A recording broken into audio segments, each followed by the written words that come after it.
स्वागत है आप सभी का इस दिव्य और प्रेरणादायक यात्रा में, जहां हम आपके लिए लाए हैं संपूर्ण श्रीमद् भागवत गीता का सार। यह वीडियो केवल एक ग्रंथ की व्याख्या नहीं है, बल्कि जीवन के हर पहलू पर मार्गदर्शन देने वाला अमृत है। आज हम आपको श्री कृष्ण द्वारा दिए गए ज्ञान की उस अनमोल धारा में प्रवाहित करेंगे, जो न केवल अर्जुन के लिए बल्कि हम सभी के लिए भी उतनी ही प्रासंगिक है। भगवत गीता एक ऐसा ग्रंथ जिसमें साक्षात जीवन के रहस्य समाये हुए हैं। भगवत गीता हमें सिखाती है कि कैसे हम कर्तव्य और धर्म के रास्ते पर चलते हुए अपने अंदर की शांति पा सकते हैं।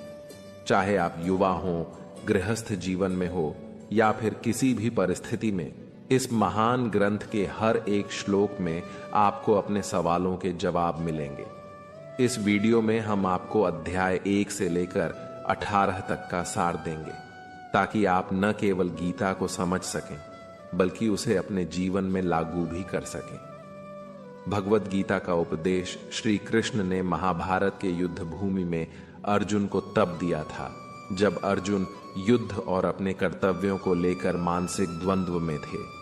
वे युद्ध करने से पीछे हट रहे थे, अपने प्रियजनों के साथ युद्ध करने की स्थिति में नहीं थे।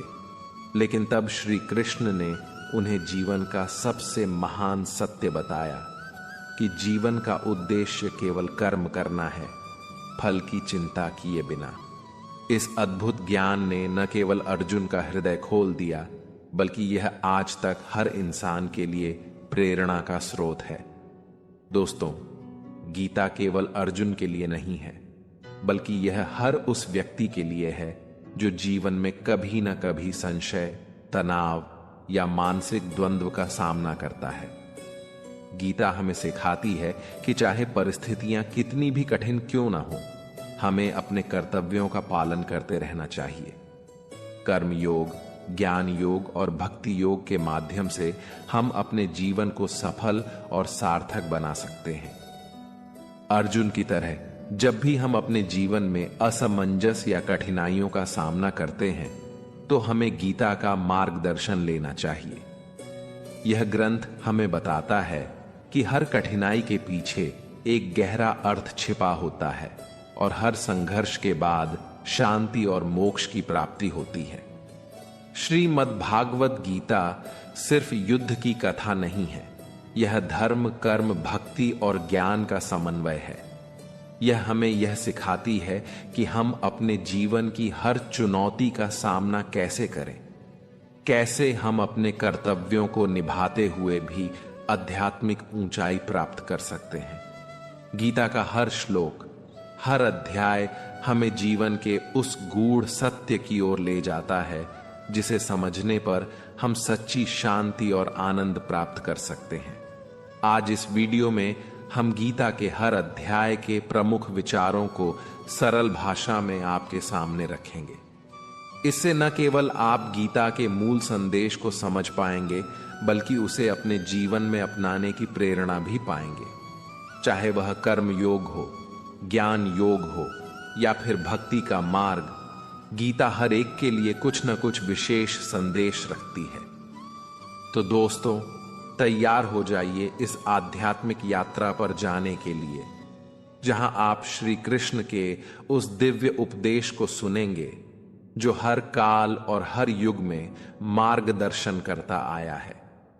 हम इस वीडियो में न केवल गीता के श्लोकों का अनुवाद करेंगे, बल्कि उनके गहरे अर्थ को भी समझने का प्रयास करेंगे। यह वीडियो आपको गीता के उस रहस्यमयी और दिव्य ज्ञान से अवगत कराएगा जो आपके जीवन के हर संकट का समाधान है।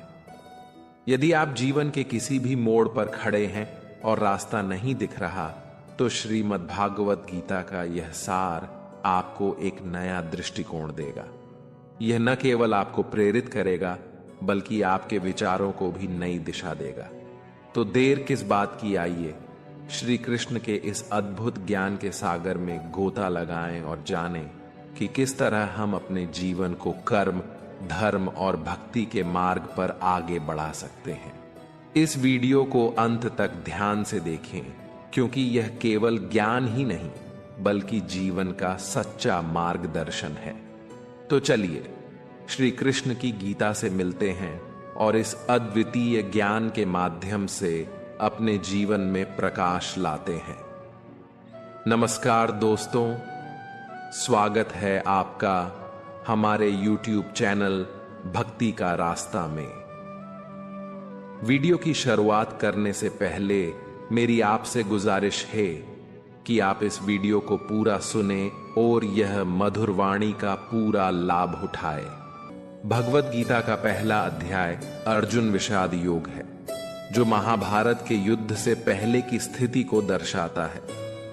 इस अध्याय में अर्जुन, जो पांडवों के सबसे बड़े योद्धा हैं, वह युद्ध के मैदान पर अपने परिवार, गुरु और मित्रों को देखकर विचलित हो जाते हैं। उनकी मानसिक स्थिति को विषाद कहा गया है, जो गहरे दुख और संदेह का प्रतीक है। कुरुक्षेत्र के मैदान में दोनों ओर विशाल सेनाएं खड़ी थीं। दुर्योधन की ओर से गुरु द्रोणाचार्य, भीष्म पितामह, कर्ण और अश्वत्थामा जैसे महान योद्धा थे। दूसरी ओर पांडवों की सेना में भीम, अर्जुन, नकुल, सहदेव और स्वयं श्री कृष्ण जैसे योद्धा शामिल थे। दुर्योधन, जो कौरवों की सेना का नेतृत्व कर रहा था, गुरु द्रोणाचार्य के पास जाकर अपनी सेना की ताकत को बताने लगा। वह कहता है कि हमारी सेना बहुत विशाल है और हमारी जीत निश्चित है, लेकिन भीतर ही भीतर उसे अर्जुन और भीम से भय भी है। इस बीच भीष्म पितामह, जो कौरवों की ओर से लड़ रहे थे, युद्ध का उद्घोष करने के लिए शंखनाद करते हैं। उनके शंखनाद के साथ ही सभी सेनाओं में जोश और उत्साह की लहर दौड़ जाती है। पांडवों की ओर से श्री कृष्ण और अर्जुन भी अपने अपने शंख बजाते हैं, जो उनकी दृढ़ता और निश्चय को दर्शाता है। जब युद्ध की घोषणा होती है और अर्जुन अपने रथ पर खड़े होकर अपने कुटुंब, गुरु और मित्रों को युद्ध भूमि में देखता है, तो उसके मन में गहरा दुख और संदेह पैदा होता है। वह अपने सारथी श्री कृष्ण से कहता है कि उसके हाथ पैर कांप रहे हैं, गांडीव धनुष उसके हाथ से छूट रहा है और उसका मन विचलित हो रहा है। अर्जुन कहता है, हे कृष्ण, मैं इन लोगों से युद्ध कैसे कर सकता हूं? ये सभी मेरे अपने हैं, मेरे गुरु, मेरे कुटुंब और मेरे मित्र। इनको मारकर मैं कौन सा सुख प्राप्त कर सकता हूं? मेरे लिए तो यह बेहतर है कि मैं संन्यास ले लूं और इस युद्ध से दूर चला जाऊं। अर्जुन की यह मानसिक स्थिति हमें दिखाती है कि एक योद्धा के लिए केवल बाहरी युद्ध ही नहीं, बल्कि आंतरिक युद्ध भी उतना ही महत्वपूर्ण होता है। अर्जुन के मन में कर्तव्य और परिवार के प्रति मोह के बीच द्वंद्व उत्पन्न हो जाता है और वह अपने कर्तव्यों को निभाने में असमर्थ महसूस करता है। अर्जुन अपने रथ के आगे खड़ा होता है और श्री कृष्ण से अपनी सारी चिंता और मोह को बताता है। अर्जुन की यह हालत देखकर श्री कृष्ण कहते हैं, हे अर्जुन, इस समय तुम्हें यह कायरता शोभा नहीं देती। यह तुम्हारे लिए अयोग्य है। अपने मन को शांत करो और अपने कर्तव्य का पालन करो। श्री कृष्ण के इस पहले श्लोक के बाद भी अर्जुन की मानसिक स्थिति ठीक नहीं होती है, बल्कि वह और अधिक गहराई में चला जाता है। उसे लगता है कि युद्ध करने से केवल पाप ही होगा और उसे अपने प्रियजनों को मारने का पाप नहीं करना चाहिए। वह श्री कृष्ण से कहता है कि उसे युद्ध में कोई सुख नहीं दिखता और वह इस युद्ध से पीछे हटना चाहता है। अर्जुन का यह मानसिक संकट एक बहुत महत्वपूर्ण स्थिति है, क्योंकि यह हमें दिखाता है कि जब हम जीवन के किसी कठिन मोड़ पर होते हैं, तो हमें भी ऐसे ही संदेह और दुख का सामना करना पड़ सकता है। लेकिन यह भी एक अवसर है जब हम सही मार्गदर्शन प्राप्त कर सकते हैं। कुरुक्षेत्र की इस युद्ध भूमि में केवल 2 सेनाएं नहीं थीं, बल्कि एक ही परिवार के लोग थे जो एक दूसरे के खिलाफ खड़े थे। अर्जुन के सामने उसके गुरु द्रोणाचार्य थे, जिन्होंने उसे धनुर्विद्या सिखाई थी।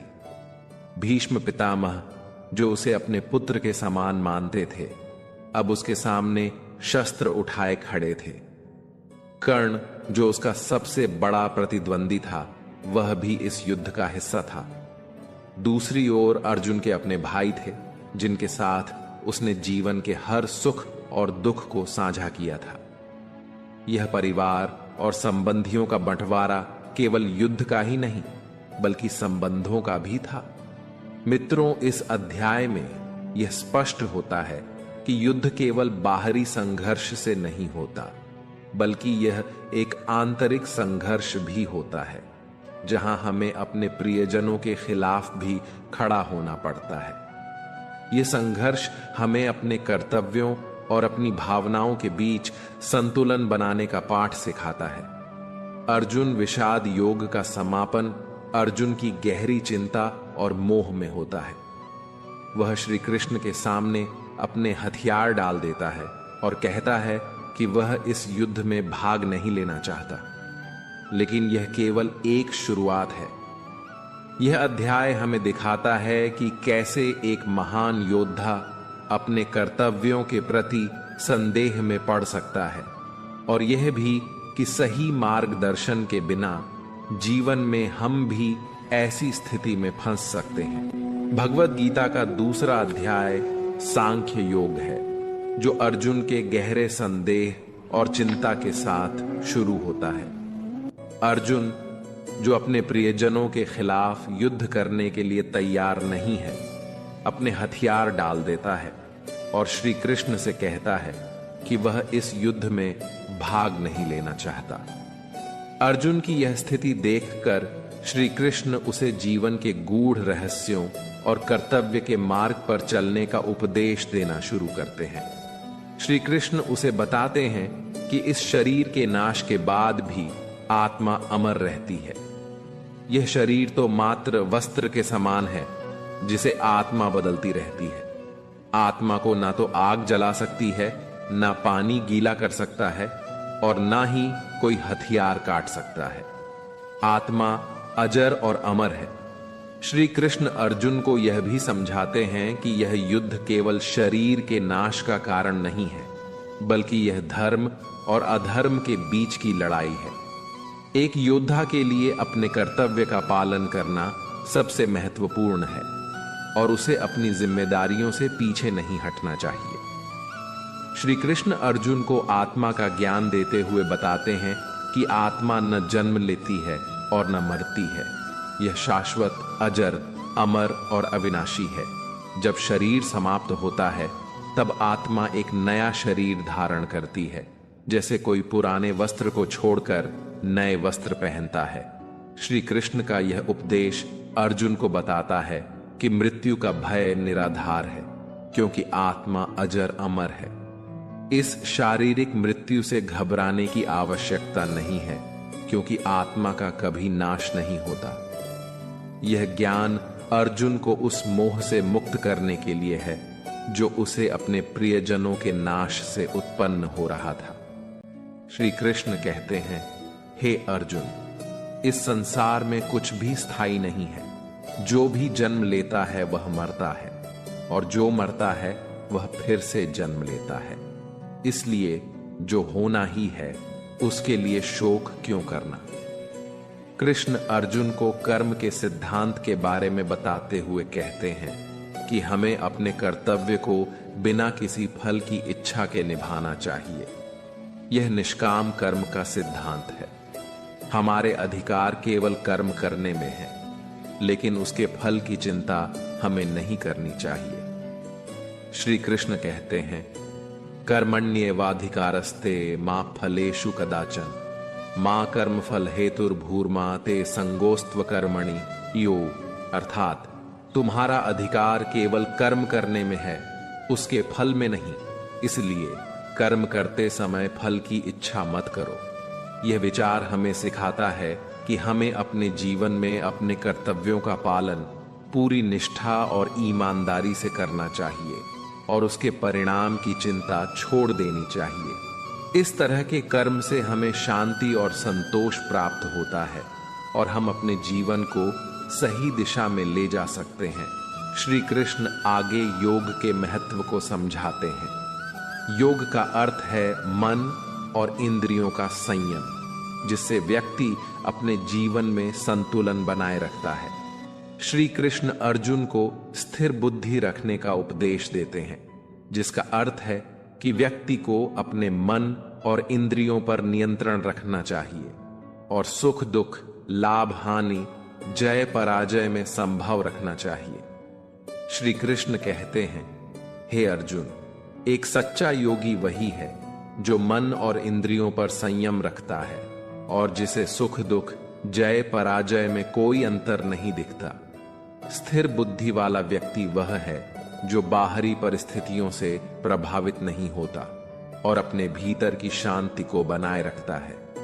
इस तरह का व्यक्ति जीवन के हर उतार चढ़ाव का सामना धैर्य और संतुलन से कर सकता है।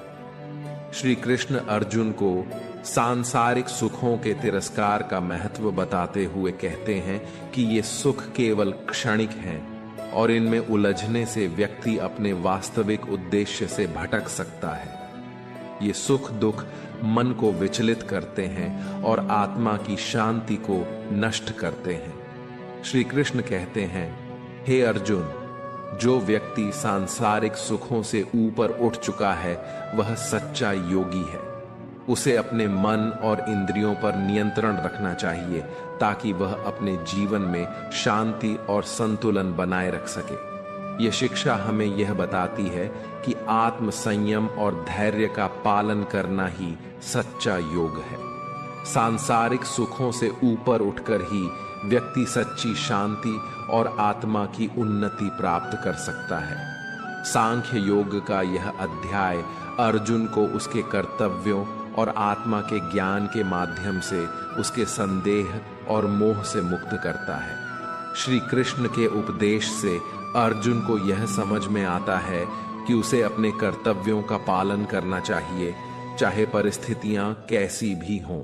इस अध्याय का सार यह है कि हमें अपने जीवन में निष्काम कर्म का पालन करना चाहिए, आत्मा के अमृतत्व को समझना चाहिए और सांसारिक सुखों से ऊपर उठकर आत्म संयम और धैर्य के साथ अपने जीवन का संचालन करना चाहिए। भगवत गीता का तीसरा अध्याय कर्म योग है। कर्म योग का अर्थ है कर्म के मार्ग पर चलना। इस अध्याय में श्री कृष्ण अर्जुन को यह बताते हैं कि जीवन में कर्म करना अनिवार्य है और इससे कोई भी बच नहीं सकता। हर व्यक्ति को अपने कर्तव्यों का पालन करना चाहिए और यह कर्म ही उसका धर्म है। श्री कृष्ण अर्जुन को समझाते हैं कि कर्म का अर्थ केवल शारीरिक कार्य नहीं है, बल्कि यह मानसिक और आत्मिक कार्यों को भी शामिल करता है। कर्म का सही अर्थ है अपने कर्तव्यों को निष्ठा और ईमानदारी से निभाना, चाहे परिस्थितियां कैसी भी हों। श्री कृष्ण कर्म योग के सिद्धांत को समझाते हुए अर्जुन को निष्काम कर्म का महत्व बताते हैं। निष्काम कर्म का अर्थ है कर्म करना, लेकिन उसके फल की इच्छा न करना। यह वह कर्म है जो केवल कर्तव्य के रूप में किया जाता है, बिना किसी लालसा या अपेक्षा के। श्री कृष्ण कहते हैं, हे अर्जुन, कर्म करते रहो, लेकिन फल की चिंता मत करो। इसका अर्थ यह है कि हमें अपने कार्यों को पूरी निष्ठा और ईमानदारी से करना चाहिए, लेकिन उनके परिणाम की चिंता नहीं करनी चाहिए।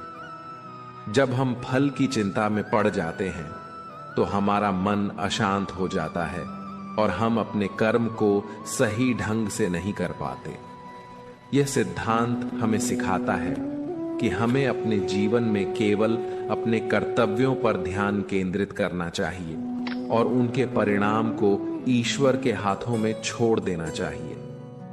इस तरह के कर्म से हमें शांति और संतोष प्राप्त होता है और हम अपने जीवन को सही दिशा में ले जा सकते हैं। अर्जुन को पहले ही श्री कृष्ण ने ज्ञान योग के बारे में बताया था जिसमें आत्मा और ब्रह्म का ज्ञान शामिल है। लेकिन यहाँ श्री कृष्ण बताते हैं कि ज्ञान योग और कर्म योग दोनों ही आवश्यक हैं और दोनों का महत्व अपने अपने स्थान पर है। श्री कृष्ण कहते हैं कि ज्ञान योग के माध्यम से आत्मा का ज्ञान प्राप्त किया जा सकता है, लेकिन जब तक हम इस संसार में हैं तब तक हमें कर्म करना अनिवार्य है। ज्ञान योग के बिना कर्म योग अधूरा है और कर्म योग के बिना ज्ञान योग। इसलिए दोनों का संतुलन बनाना आवश्यक है। कर्म योग हमें सिखाता है कि कैसे हम अपने कार्यों को धर्म पूर्वक और निस्वार्थ भाव से करें, जबकि ज्ञान योग हमें आत्मा और ब्रह्म के ज्ञान की ओर प्रेरित करता है। यह संतुलन ही हमें जीवन में सच्ची शांति और मुक्ति की ओर ले जाता है। श्री कृष्ण अर्जुन को यज्ञ का महत्व बताते हैं, जो कर्म योग का एक महत्वपूर्ण हिस्सा है। यज्ञ का अर्थ है सामूहिक कल्याण के लिए किया गया कार्य, जिसमें निस्वार्थ भाव से दूसरों के लिए काम किया जाता है। श्री कृष्ण कहते हैं कि इस संसार में सभी चीजें यज्ञ के आधार पर चलती हैं। यज्ञ से ही बारिश होती है, अनाज उत्पन्न होता है और जीवन चलता है। जब हम सामूहिक कल्याण के लिए काम करते हैं तो हम न केवल समाज के लिए बल्कि स्वयं के लिए भी कल्याण करते हैं। यह हमें सिखाता है कि हमारे कर्म केवल हमारे लिए नहीं हैं, बल्कि वे पूरे समाज के लिए होते हैं। इसलिए हमें अपने कर्मों में निस्वार्थता और सेवा का भाव रखना चाहिए, ताकि हम यज्ञ के माध्यम से समाज और स्वयं दोनों का कल्याण कर सकें। श्री कृष्ण अर्जुन को प्राचीन महान व्यक्तियों के उदाहरण देकर प्रेरित करते हैं। वे कहते हैं कि आर्षि मुनियों और महापुरुषों ने हमेशा निष्काम कर्म का पालन किया और अपने जीवन को धर्म के मार्ग पर चलाया। वे केवल अपने कर्तव्यों का पालन नहीं करते थे, बल्कि उन्होंने समाज और दुनिया के कल्याण के लिए भी काम किया। श्री कृष्ण कहते हैं, हे अर्जुन, जैसे महान लोग कर्म करते हैं, वैसे ही अन्य लोग भी उनका अनुसरण करते हैं। इसका अर्थ यह है कि जब हम धर्म पूर्वक और निस्वार्थ भाव से काम करते हैं, तो अन्य लोग भी हमारे कर्मों से प्रेरणा लेकर सही मार्ग पर चलते हैं। यह शिक्षा हमें यह बताती है कि हमें अपने कर्मों को धर्म पूर्वक और निस्वार्थ भाव से करना चाहिए, ताकि हम न केवल अपने जीवन को सफल बना सकें, बल्कि दूसरों के लिए भी प्रेरणा का स्रोत बन सकें। कर्म योग का यह अध्याय हमें सिखाता है कि जीवन में कर्म करना अनिवार्य है और इससे बचा नहीं जा सकता। हमें अपने कर्तव्यों को निस्वार्थ भाव से और धर्म पूर्वक निभाना चाहिए और उनके फल की चिंता नहीं करनी चाहिए। इस अध्याय का सार यह है कि निष्काम कर्म, यज्ञ और ज्ञान का संतुलन ही हमें जीवन में सच्ची शांति और मुक्ति की ओर ले जाता है। भगवत गीता का चौथा अध्याय ज्ञान कर्म संन्यास योग है। इस अध्याय की शुरुआत में श्री कृष्ण अर्जुन को बताते हैं कि वे यह ज्ञान पहले सूर्य देवता को दे चुके हैं और फिर इसे महान अर्षियों और राजाओं को बताया गया। यह ज्ञान अद्वितीय और अमूल्य है, जो समय समय पर खो जाता है और फिर से प्रकट होता है। श्री कृष्ण कहते हैं, जब जब धर्म की हानि और अधर्म की वृद्धि होती है, तब तब मैं अवतार लेकर धर्म की फिर से स्थापना करता हूं। यह हमें बताता है कि इस संसार में धर्म की रक्षा के लिए और अधर्म को समाप्त करने के लिए ईश्वर स्वयं समय समय पर अवतार लेते हैं। श्री कृष्ण अर्जुन को कर्म का सही अर्थ समझाते हुए कहते हैं कि केवल कर्म करना ही महत्वपूर्ण नहीं है, बल्कि उसे सही ढंग से और सही भावनाओं के साथ करना भी आवश्यक है। कर्म वह कार्य है जिसे हम अपने कर्तव्यों के रूप में करते हैं और इसका पालन करना अनिवार्य है। श्री कृष्ण कहते हैं कि हमें कर्म करना चाहिए, लेकिन उसे ईश्वर को समर्पित कर देना चाहिए। जब हम कर्म को ईश्वर के प्रति समर्पित कर देते हैं तो वह निष्काम हो जाता है और हमें उसमें किसी प्रकार का बंधन नहीं महसूस होता। इस तरह के कर्म से हमें मानसिक शांति मिलती है और हम जीवन में सही दिशा में आगे बढ़ सकते हैं।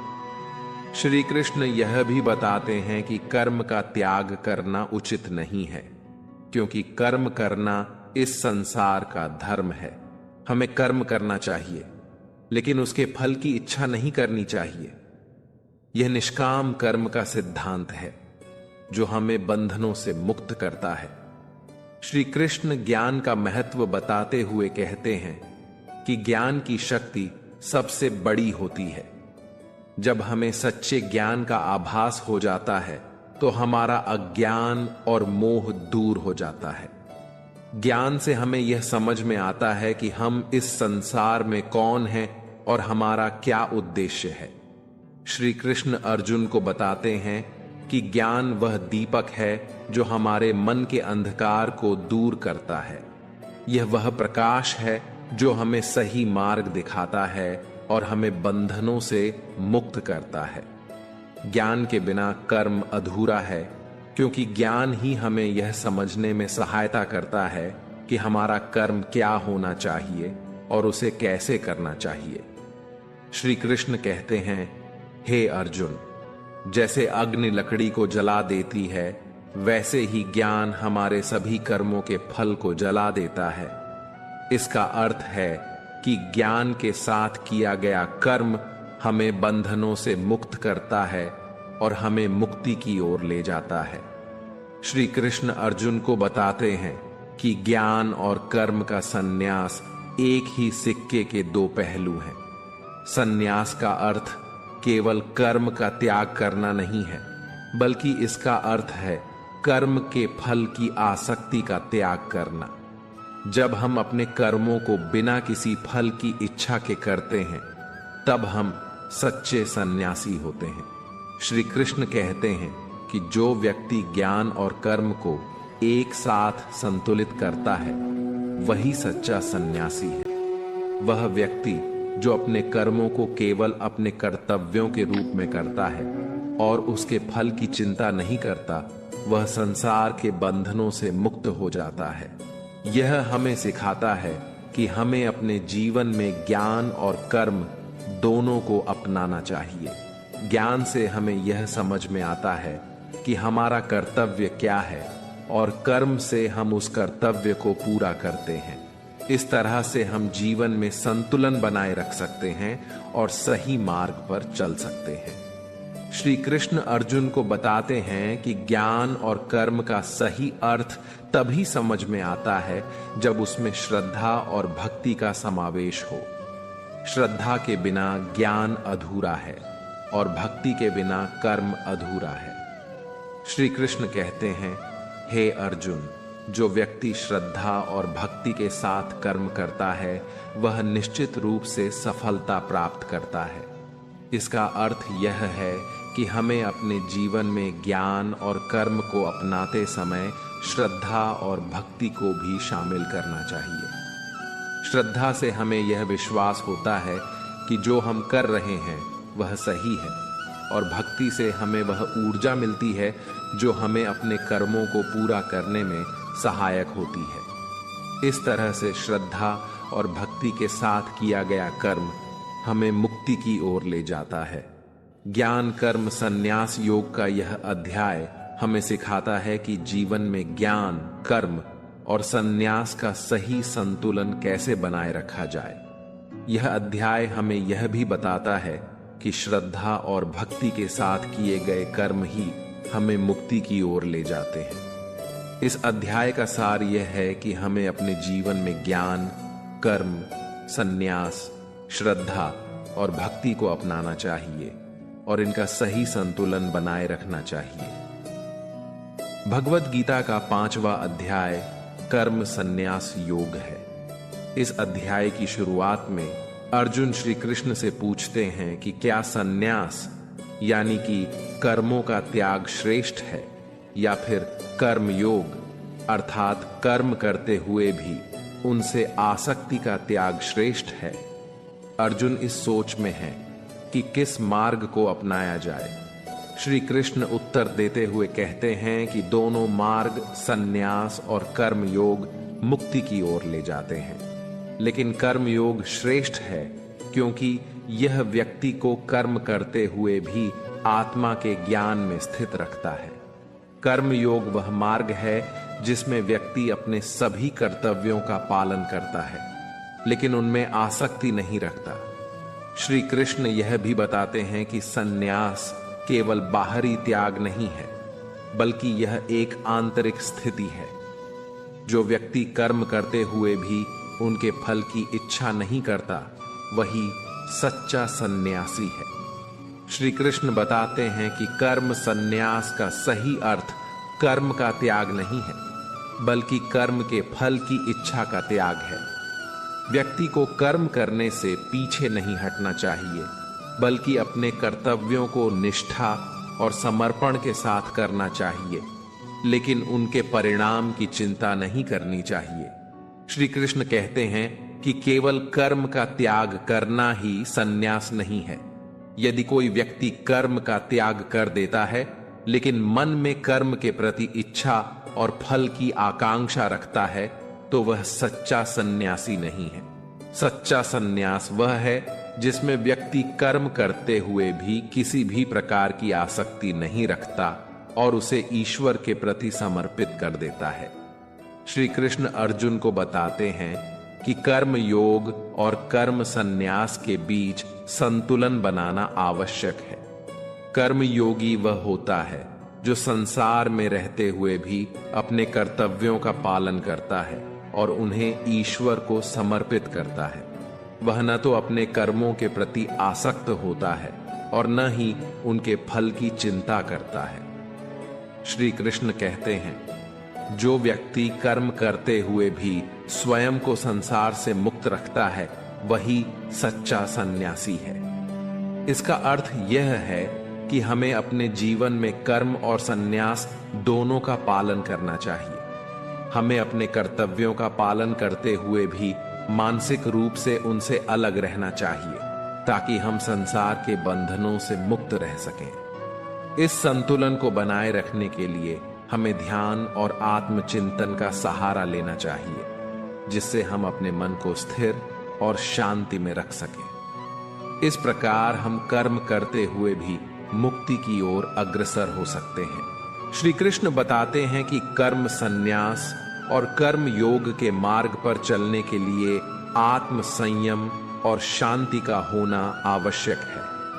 आत्म संयम से तात्पर्य है अपने इंद्रियों, मन और बुद्धि पर नियंत्रण रखना। जब हम अपने मन और इंद्रियों को नियंत्रण में रखते हैं, तो हम अपने कर्मों को सही ढंग से और निस्वार्थ भाव से कर सकते हैं।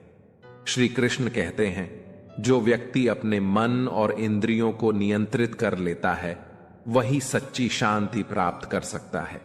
यह शांति हमें जीवन में सही निर्णय लेने में सहायता करती है और हमें अपने कर्मों के फल की चिंता से मुक्त करती है। इस अध्याय में श्री कृष्ण यह भी बताते हैं कि जब हम आत्म संयम से अपने जीवन को नियंत्रित करते हैं, तो हम संसार के सभी दुखों से मुक्त हो जाते हैं और हमारे भीतर एक स्थायी शांति का अनुभव होता है। श्री कृष्ण अर्जुन को बताते हैं कि कर्म संन्यास योग का अंतिम लक्ष्य ईश्वर में समर्पण और भक्ति का मार्ग है। जब हम अपने सभी कर्मों को ईश्वर को समर्पित कर देते हैं, तो हम कर्मों के बंधनों से मुक्त हो जाते हैं। यह समर्पण हमें मानसिक शांति और आनंद की अनुभूति कराता है। श्री कृष्ण कहते हैं, जो व्यक्ति अपने सभी कर्मों को मुझे समर्पित कर देता है और मुझ में लीन हो जाता है, वही सच्चा सन्यासी है। इसका अर्थ यह है कि हमें अपने जीवन के सभी कार्यों को ईश्वर के प्रति समर्पित करना चाहिए और उन्हें उनका आशीर्वाद मानना चाहिए। भक्ति का यह मार्ग हमें अहंकार से मुक्त करता है और हमें यह समझने में सहायता करता है कि हम केवल ईश्वर के दास हैं और हमारा जीवन उन्हीं के हाथों में है। इस समर्पण से हमें कर्मों के फल की चिंता नहीं रहती और हम शांति और आनंद की अनुभूति करते हैं। कर्म संन्यास योग का यह अध्याय हमें सिखाता है कि जीवन में कर्म का त्याग नहीं बल्कि उनके फल की इच्छा का त्याग करना चाहिए। सच्चा संन्यास वह है जिसमें हम अपने कर्मों को निस्वार्थ भाव से करते हैं और उन्हें ईश्वर के प्रति समर्पित कर देते हैं। यह अध्याय हमें आत्म संयम, शांति और भक्ति के मार्ग पर चलने का उपदेश देता है। भगवत गीता का 6ठा अध्याय ध्यान योग है। ध्यान योग का यह अध्याय हमें बताता है कि कैसे मन को नियंत्रित किया जाए और ध्यान के माध्यम से आत्म साक्षात्कार प्राप्त किया जाए। श्री कृष्ण बताते हैं कि ध्यान योग एक ऐसा मार्ग है जिसमें हम अपने मन को एकाग्र करते हैं और अपने भीतर की शांति और सच्चाई को अनुभव करते हैं। श्री कृष्ण अर्जुन को बताते हैं कि ध्यान योग का अभ्यास करने से मनुष्य अपने मन और इंद्रियों पर नियंत्रण पा सकता है और इसे संतुलित कर सकता है। यह अभ्यास व्यक्ति को आत्म साक्षात्कार की ओर ले जाता है, जहां वह अपने सच्चे स्वरूप को जान सकता है और ईश्वर के साथ एक हो सकता है। ध्यान योग का मुख्य उद्देश्य है मन को शांत और स्थिर करना, जिससे व्यक्ति अपने भीतर की शांति और आनंद को अनुभव कर सके। यह हमें हमारे बाहरी जीवन से अलग करके हमारे आंतरिक जीवन की ओर ले जाता है, जहां सच्ची शांति और संतोष की प्राप्ति होती है।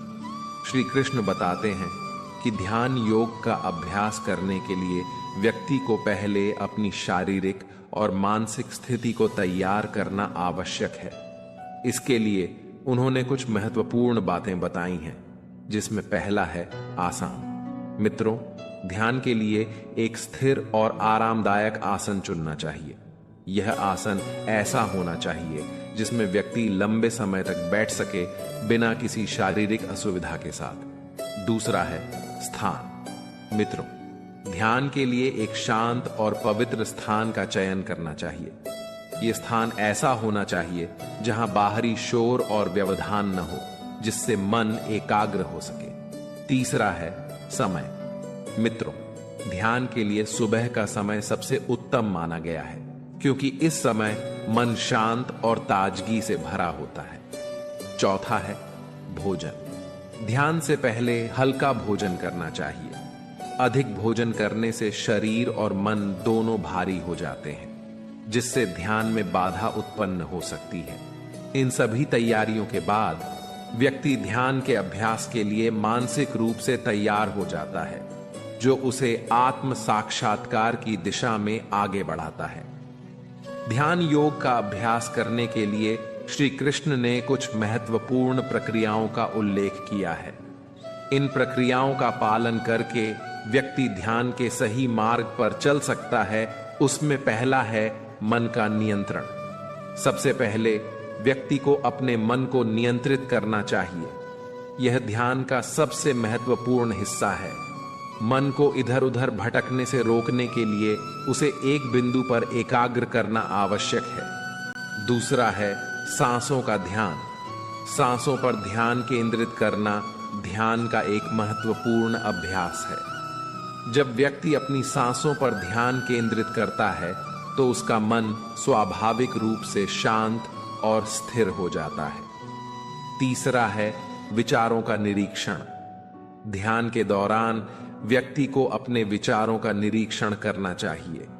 उसे यह समझना चाहिए कि विचार केवल मन की उपज है और उनसे जुड़ना आवश्यक नहीं है। धीरे धीरे यह समझ विकसित होती है कि विचार अपने आप ही आते हैं और जाते रहते हैं और उनका कोई स्थायी अस्तित्व नहीं है। चौथा है मंत्र जाप। श्री कृष्ण बताते हैं कि मंत्र जाप ध्यान में सहायता करता है। मंत्र का जाप करने से मन एकाग्र हो जाता है और व्यक्ति के भीतर की ऊर्जा जागृत होती है। इस प्रक्रिया का नियमित अभ्यास करने से व्यक्ति ध्यान की गहराई में प्रवेश कर सकता है और अपने सच्चे स्वरूप को जान सकता है। श्री कृष्ण बताते हैं कि ध्यान का नियमित अभ्यास करने से व्यक्ति को अनेक लाभ प्राप्त होते हैं। इनमें से 4 मुख्य लाभ हैं। पहला है मन की शांति।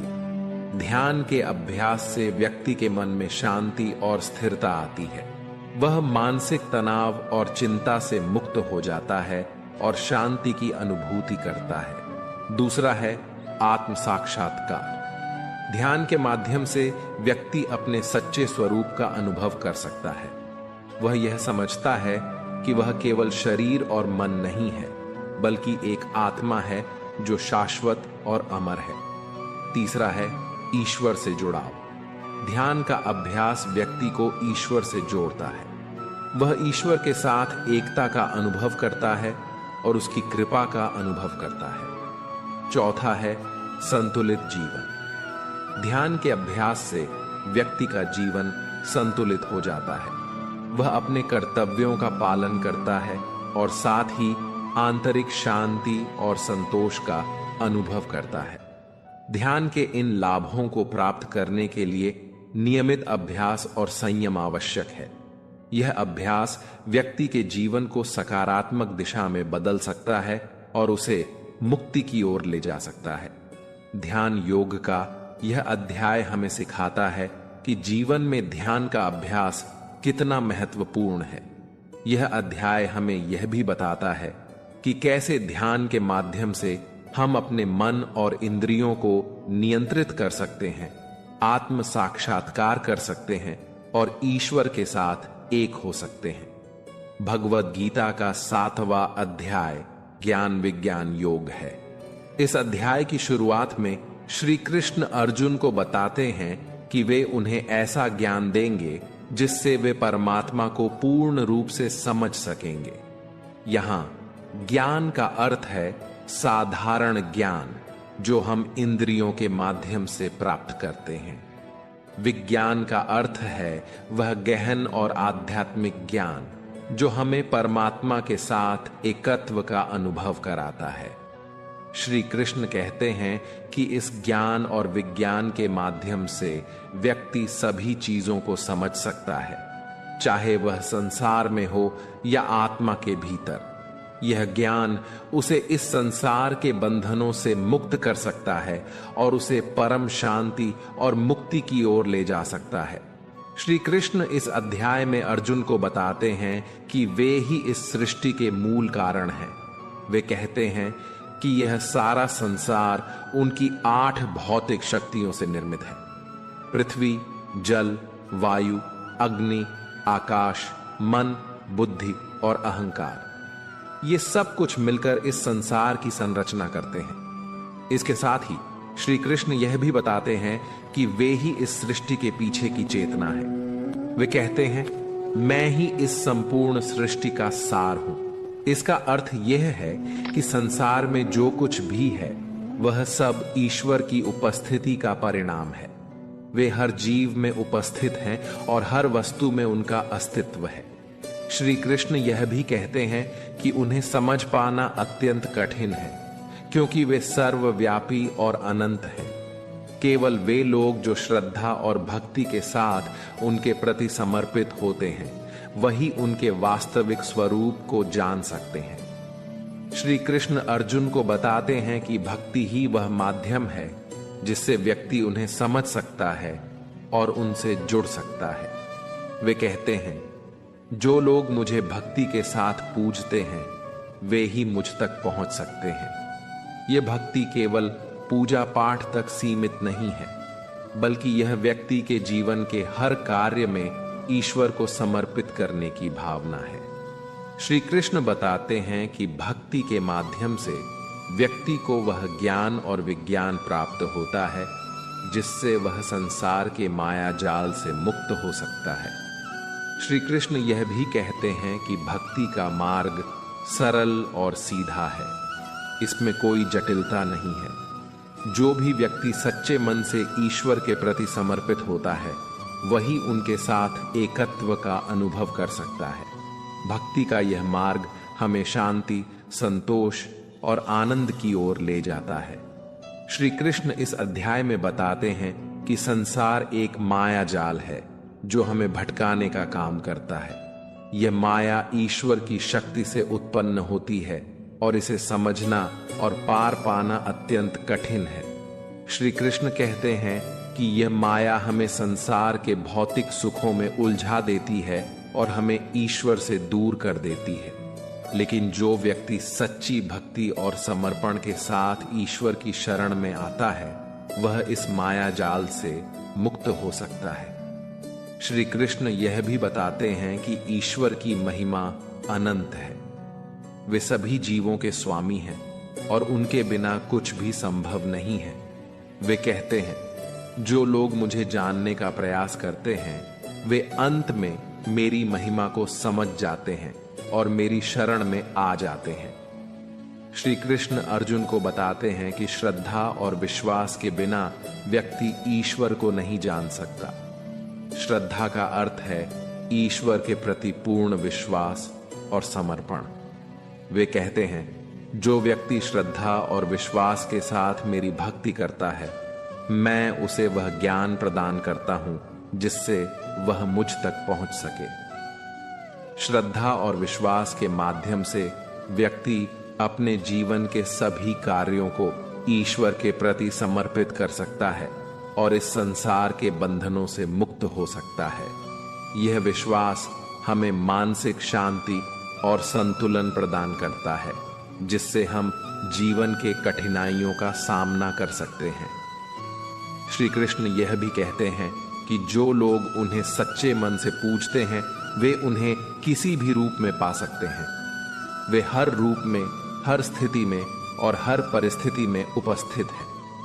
श्रद्धा और विश्वास के माध्यम से हम उनके दिव्य स्वरूप को समझ सकते हैं और उनसे जुड़ सकते हैं। ध्यान। ज्ञान विज्ञान योग का यह अध्याय हमें सिखाता है कि जीवन में ज्ञान, विज्ञान और भक्ति का कितना महत्व है। यह अध्याय हमें यह भी बताता है कि कैसे हम ईश्वर की महिमा को समझ सकते हैं और उनसे जुड़ सकते हैं। श्रद्धा और विश्वास के साथ हम ईश्वर के दिव्य स्वरूप का अनुभव कर सकते हैं और संसार के माया जाल से मुक्त हो सकते हैं। भगवत गीता का 8वां अध्याय अक्षर ब्रह्म योग है। अध्याय की शुरुआत में अर्जुन श्री कृष्ण से कुछ महत्वपूर्ण प्रश्न पूछते हैं। अर्जुन पूछता है कि ब्रह्म क्या है, अधिभूत और अधिदैव क्या है, अधियज्ञ कौन है, मृत्यु के समय व्यक्ति का क्या होना चाहिए।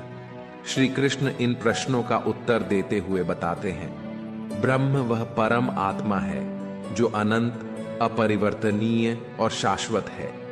यह परम सत्य है जिसे अक्षर भी कहा जाता है। अधिभूत वह सांसारिक भौतिक जगत है जो नाशवान है और जिसे हम अपने इंद्रियों के माध्यम से अनुभव करते हैं। अधिदैव देवताओं और अन्य ईश्वरिक शक्तियों का प्रतिनिधित्व करता है। श्री कृष्ण स्वयं अधियज्ञ हैं जो यज्ञों और सभी धार्मिक अनुष्ठानों के साक्षी हैं।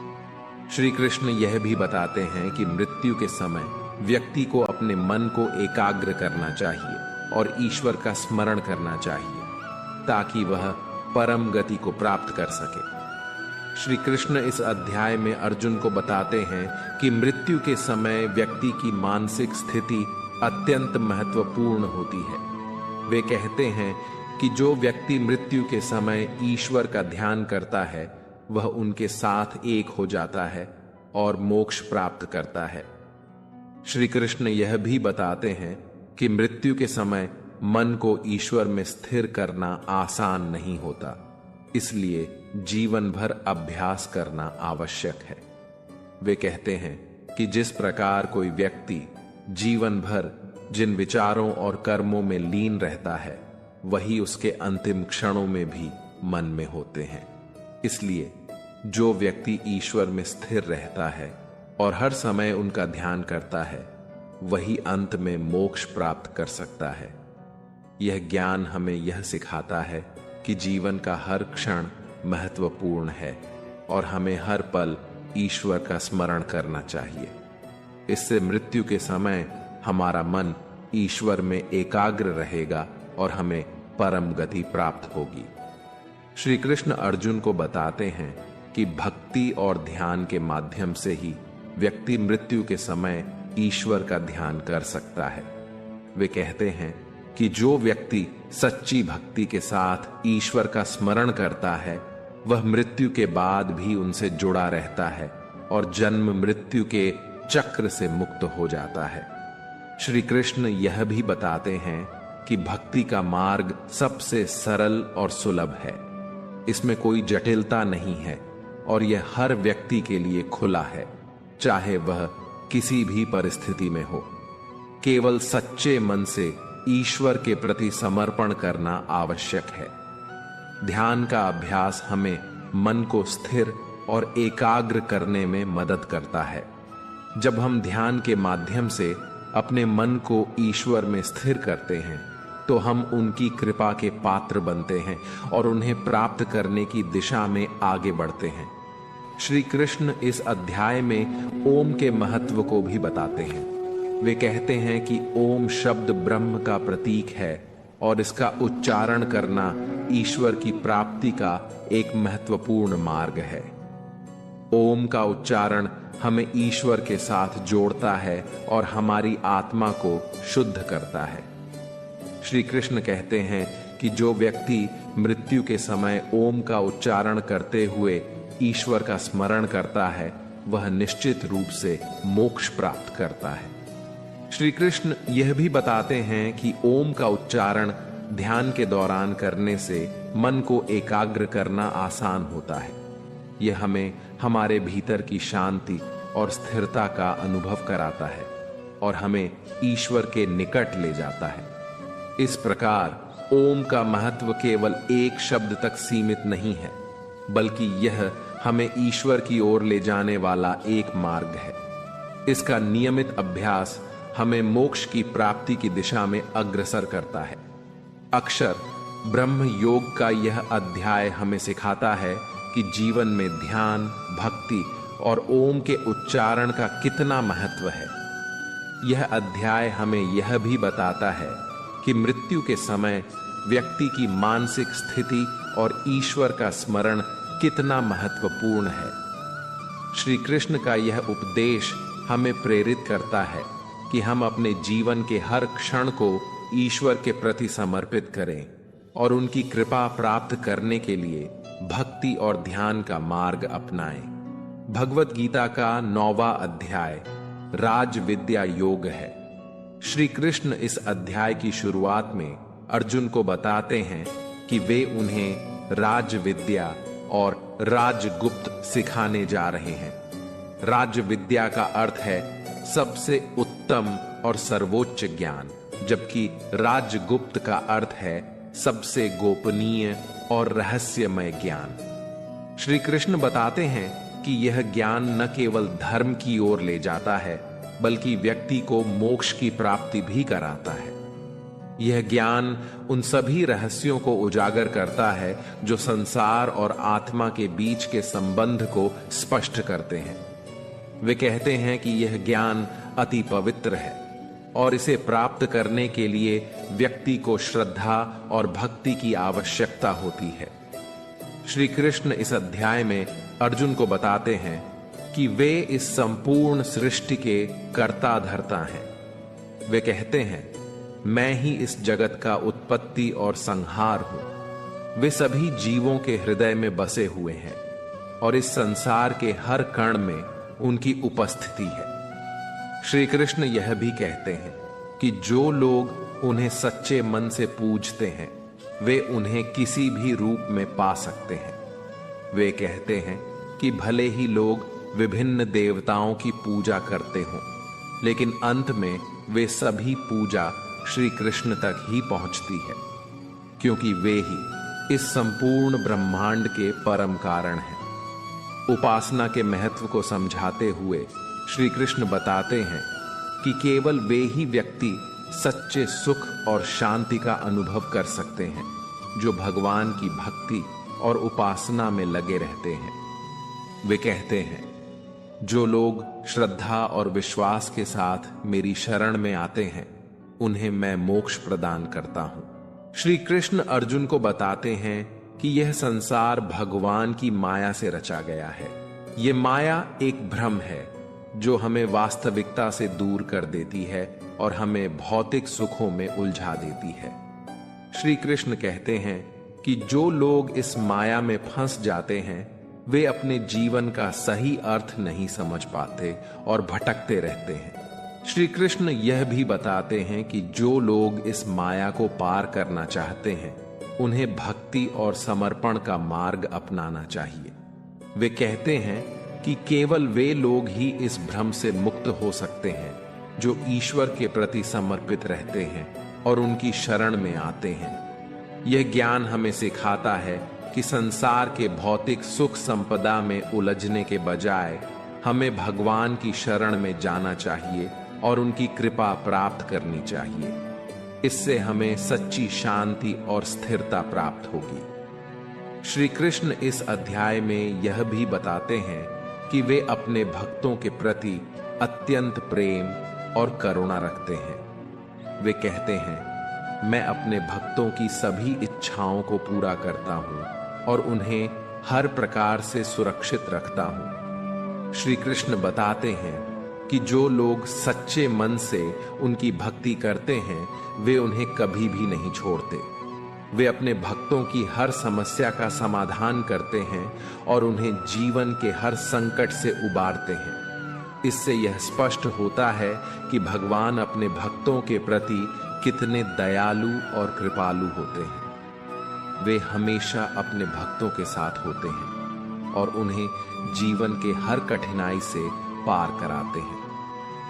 यह अध्याय हमें यह सिखाता है कि भक्ति और समर्पण के माध्यम से हम भगवान की कृपा प्राप्त कर सकते हैं और जीवन में सच्चे सुख और शांति का अनुभव कर सकते हैं।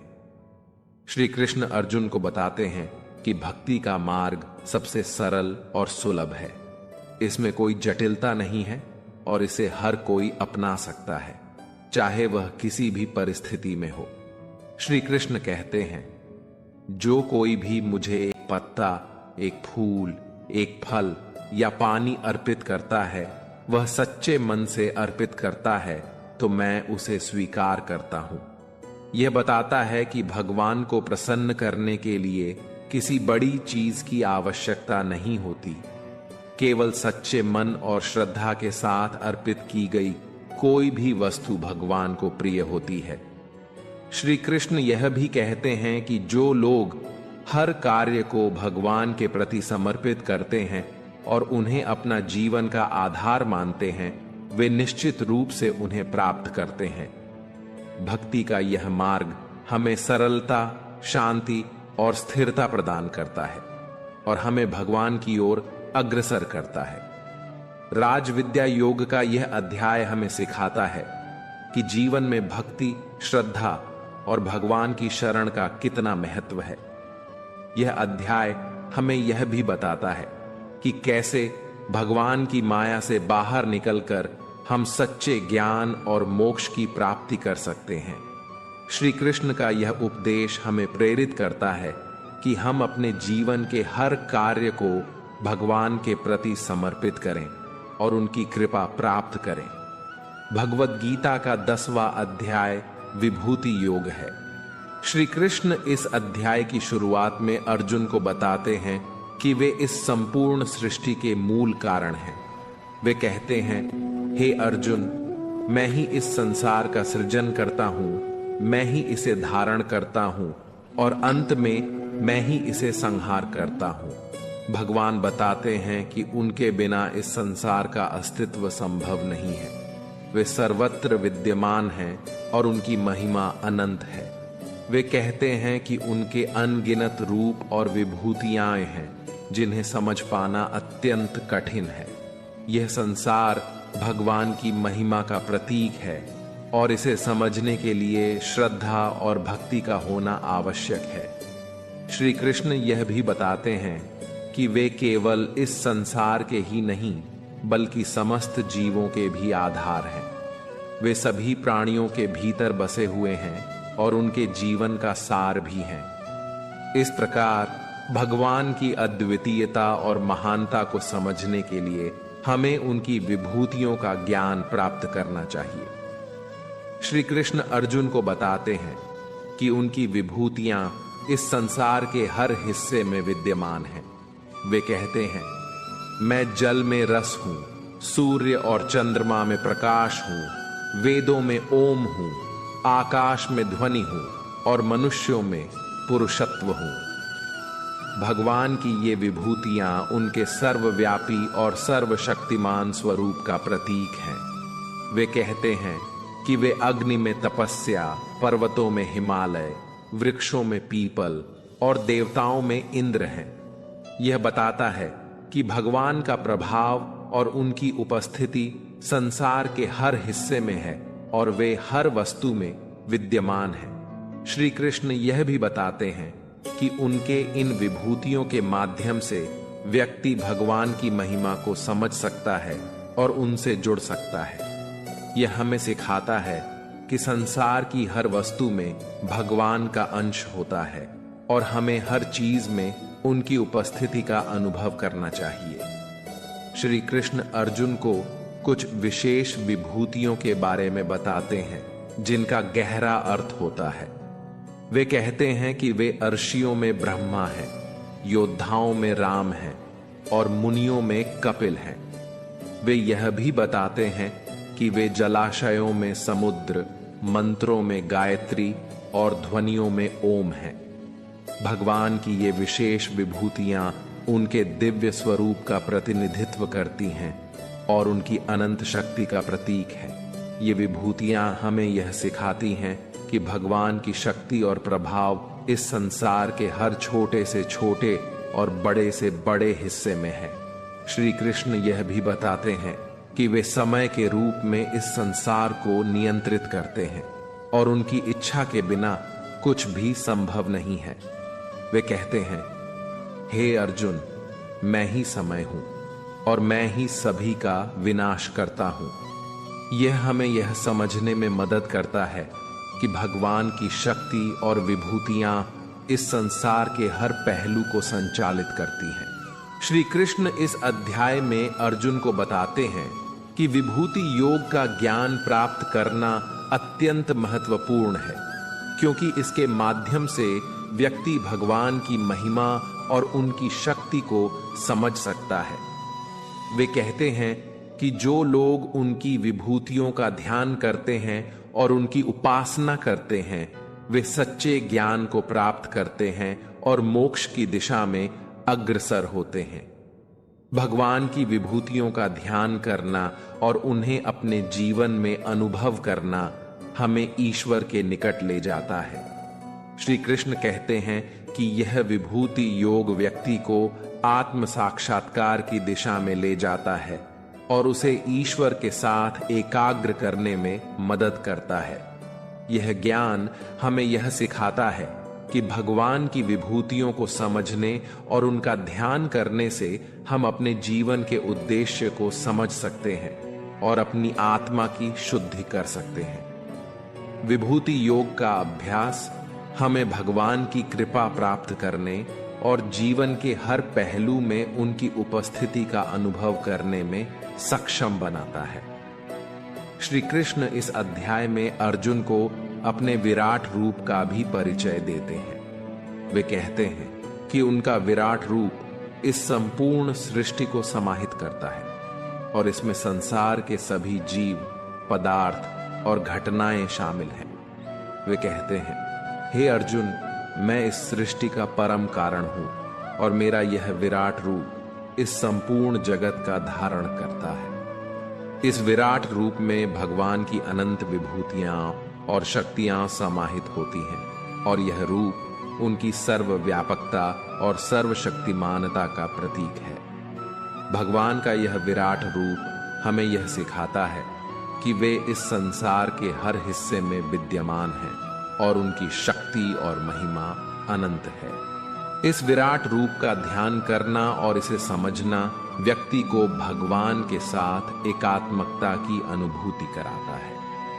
विभूति योग का यह अध्याय हमें सिखाता है कि भगवान की महिमा और विभूतियां इस संपूर्ण सृष्टि में व्याप्त हैं।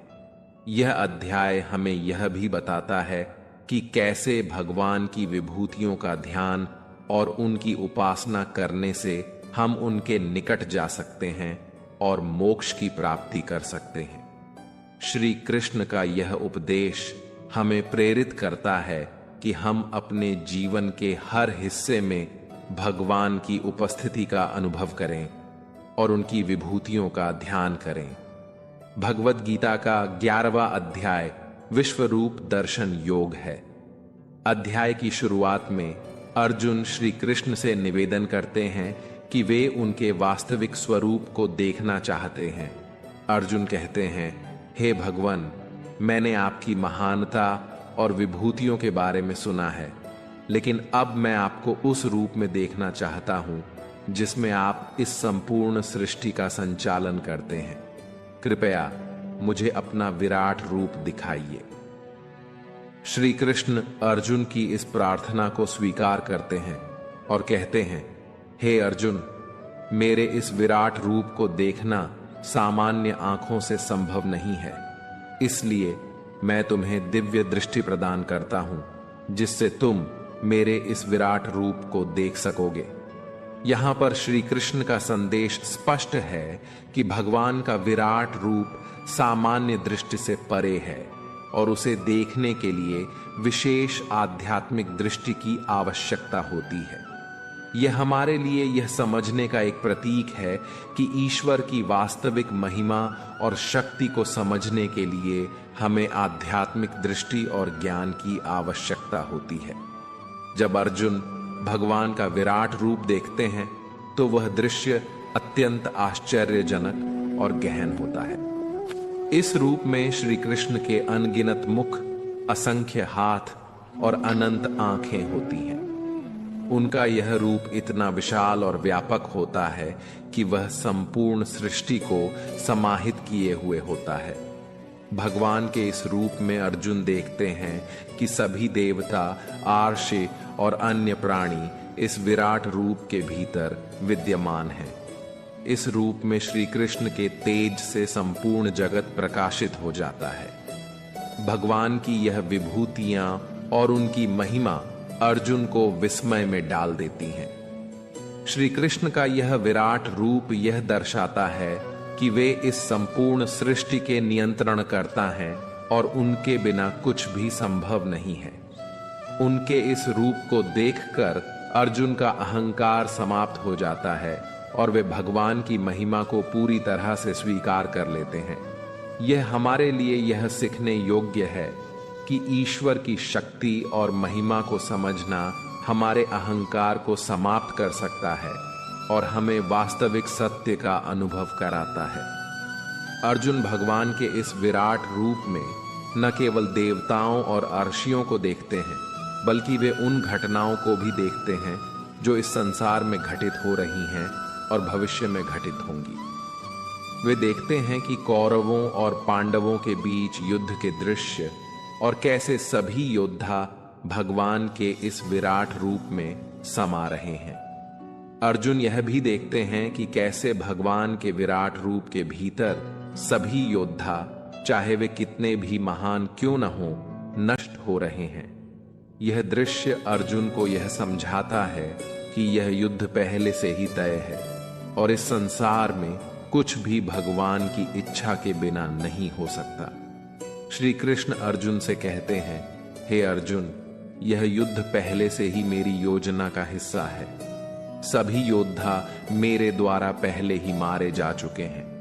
तुम्हें केवल निमित्त बनकर अपने कर्तव्य का पालन करना है। यह संदेश हमें यह सिखाता है कि हमें अपने कर्तव्यों को भगवान की योजना का हिस्सा मानकर निभाना चाहिए और परिणाम की चिंता नहीं करनी चाहिए। भगवान के विराट रूप को देखकर अर्जुन भयभीत हो जाते हैं। वे देखते हैं कि भगवान का यह रूप अत्यंत गहन और अद्भुत है, लेकिन साथ ही यह उन्हें भयभीत भी करता है। वे भगवान से प्रार्थना करते हैं कि वे अपने इस विराट रूप को समाप्त करें और अपने सामान्य रूप में वापस आ जाएं। श्री कृष्ण अर्जुन की इस प्रार्थना को सुनते हैं और उन्हें सांत्वना देते हैं। वे कहते हैं, हे अर्जुन, यह रूप केवल तुम्हें यह दिखाने के लिए था कि मैं इस संसार का संचालक हूं और यह युद्ध मेरी योजना का हिस्सा है। अब मैं तुम्हारे सामने अपने सामान्य रूप में प्रकट हो रहा हूं। यहां पर भगवान का संदेश स्पष्ट है कि हमें ईश्वर की महिमा और शक्ति को समझना चाहिए, लेकिन हमें उनके साथ प्रेम और भक्ति का संबंध भी बनाए रखना चाहिए। भगवान अर्जुन को यह सिखाते हैं कि उन्हें किसी भी परिस्थिति में भयभीत नहीं होना चाहिए, क्योंकि भगवान हमेशा उनके साथ हैं। भगवान के विराट रूप को देखने के बाद अर्जुन पूरी तरह से श्री कृष्ण की शरण में आ जाते हैं। वे भगवान की महिमा को समझ चुके होते हैं और उन्हें पूर्ण रूप से स्वीकार करते हैं। अर्जुन श्री कृष्ण से कहते हैं, हे भगवान, मैं आपकी महिमा को पूरी तरह से समझ चुका हूं और अब मैं आपकी शरण में हूं। कृपया मुझे मार्ग दिखाएं। श्री कृष्ण अर्जुन की इस शरणागति को स्वीकार करते हैं और उन्हें आशीर्वाद देते हैं। वे कहते हैं, हे अर्जुन, जो भी मेरी शरण में आता है उसे मैं अपनी कृपा से अनंत ज्ञान और शांति प्रदान करता हूं। तुम अब अपने कर्तव्य का पालन करो और मुझे अपने कर्मों का फल सौंप दो। यह संदेश हमें यह सिखाता है कि भगवान की शरण में जाने से हमें आंतरिक शांति और ज्ञान प्राप्त होता है। जब हम अपने अहंकार को छोड़कर भगवान की शरण में जाते हैं तो वे हमें अपनी कृपा से अनंत ज्ञान और शांति प्रदान करते हैं। विश्व रूप दर्शन योग का यह अध्याय हमें सिखाता है कि भगवान का स्वरूप कितना व्यापक और अनंत है। यह अध्याय हमें यह भी बताता है कि कैसे भगवान की महिमा को समझने से हमारे जीवन में शांति और स्थिरता आ सकती है। भगवद गीता का 12वां अध्याय भक्ति योग है। अध्याय की शुरुआत में अर्जुन भगवान श्री कृष्ण से पूछते हैं कि भक्ति का सर्वोत्तम मार्ग कौन सा है। वे यह जानना चाहते हैं कि सच्ची भक्ति किस प्रकार की होती है और कैसे भक्ति के मार्ग पर चलकर भगवान को प्राप्त किया जा सकता है। श्री कृष्ण अर्जुन को उत्तर देते हैं कि सच्ची भक्ति का मार्ग है भगवान की सेवा और उनकी कृपा पर विश्वास। वे कहते हैं, हे अर्जुन, भक्ति का मार्ग वह है जिसमें हम भगवान को अपने हृदय में स्थान देते हैं और हर स्थिति में उनकी सेवा और पूजा करते हैं। श्री कृष्ण यह स्पष्ट करते हैं कि भक्ति केवल धार्मिक अनुष्ठान और पूजा तक सीमित नहीं है, बल्कि यह हमारे आचरण, विचार और समर्पण से भी जुड़ी हुई है। भक्ति का मार्ग प्रेम, समर्पण और सच्ची श्रद्धा से परिपूर्ण होता है। श्री कृष्ण इस अध्याय में भक्ति के विभिन्न स्वरूपों के बारे में बताते हैं। वे कहते हैं कि भक्ति के मार्ग में विभिन्न प्रकार के भक्त होते हैं और प्रत्येक भक्त की भक्ति अलग अलग होती है। वे कहते हैं कि कुछ भक्त केवल भगवान की पूजा और ध्यान करते हैं, कुछ भक्त भगवान की सेवा में लगे रहते हैं और कुछ भक्त भगवान के प्रति अटूट प्रेम और समर्पण दिखाते हैं। यह सभी भक्ति के स्वरूप भगवान की भक्ति के प्रति उनकी सच्ची श्रद्धा और प्रेम को दर्शाते हैं। श्री कृष्ण यह भी बताते हैं कि सच्ची भक्ति वह है जिसमें भक्त भगवान के प्रति पूर्ण समर्पण और निस्वार्थ भाव रखते हैं। इस प्रकार की भक्ति में व्यक्ति केवल भगवान की सेवा और पूजा करता है, न कि किसी व्यक्तिगत लाभ की इच्छा से। श्री कृष्ण इस अध्याय में सच्चे भक्त के गुणों को भी स्पष्ट करते हैं।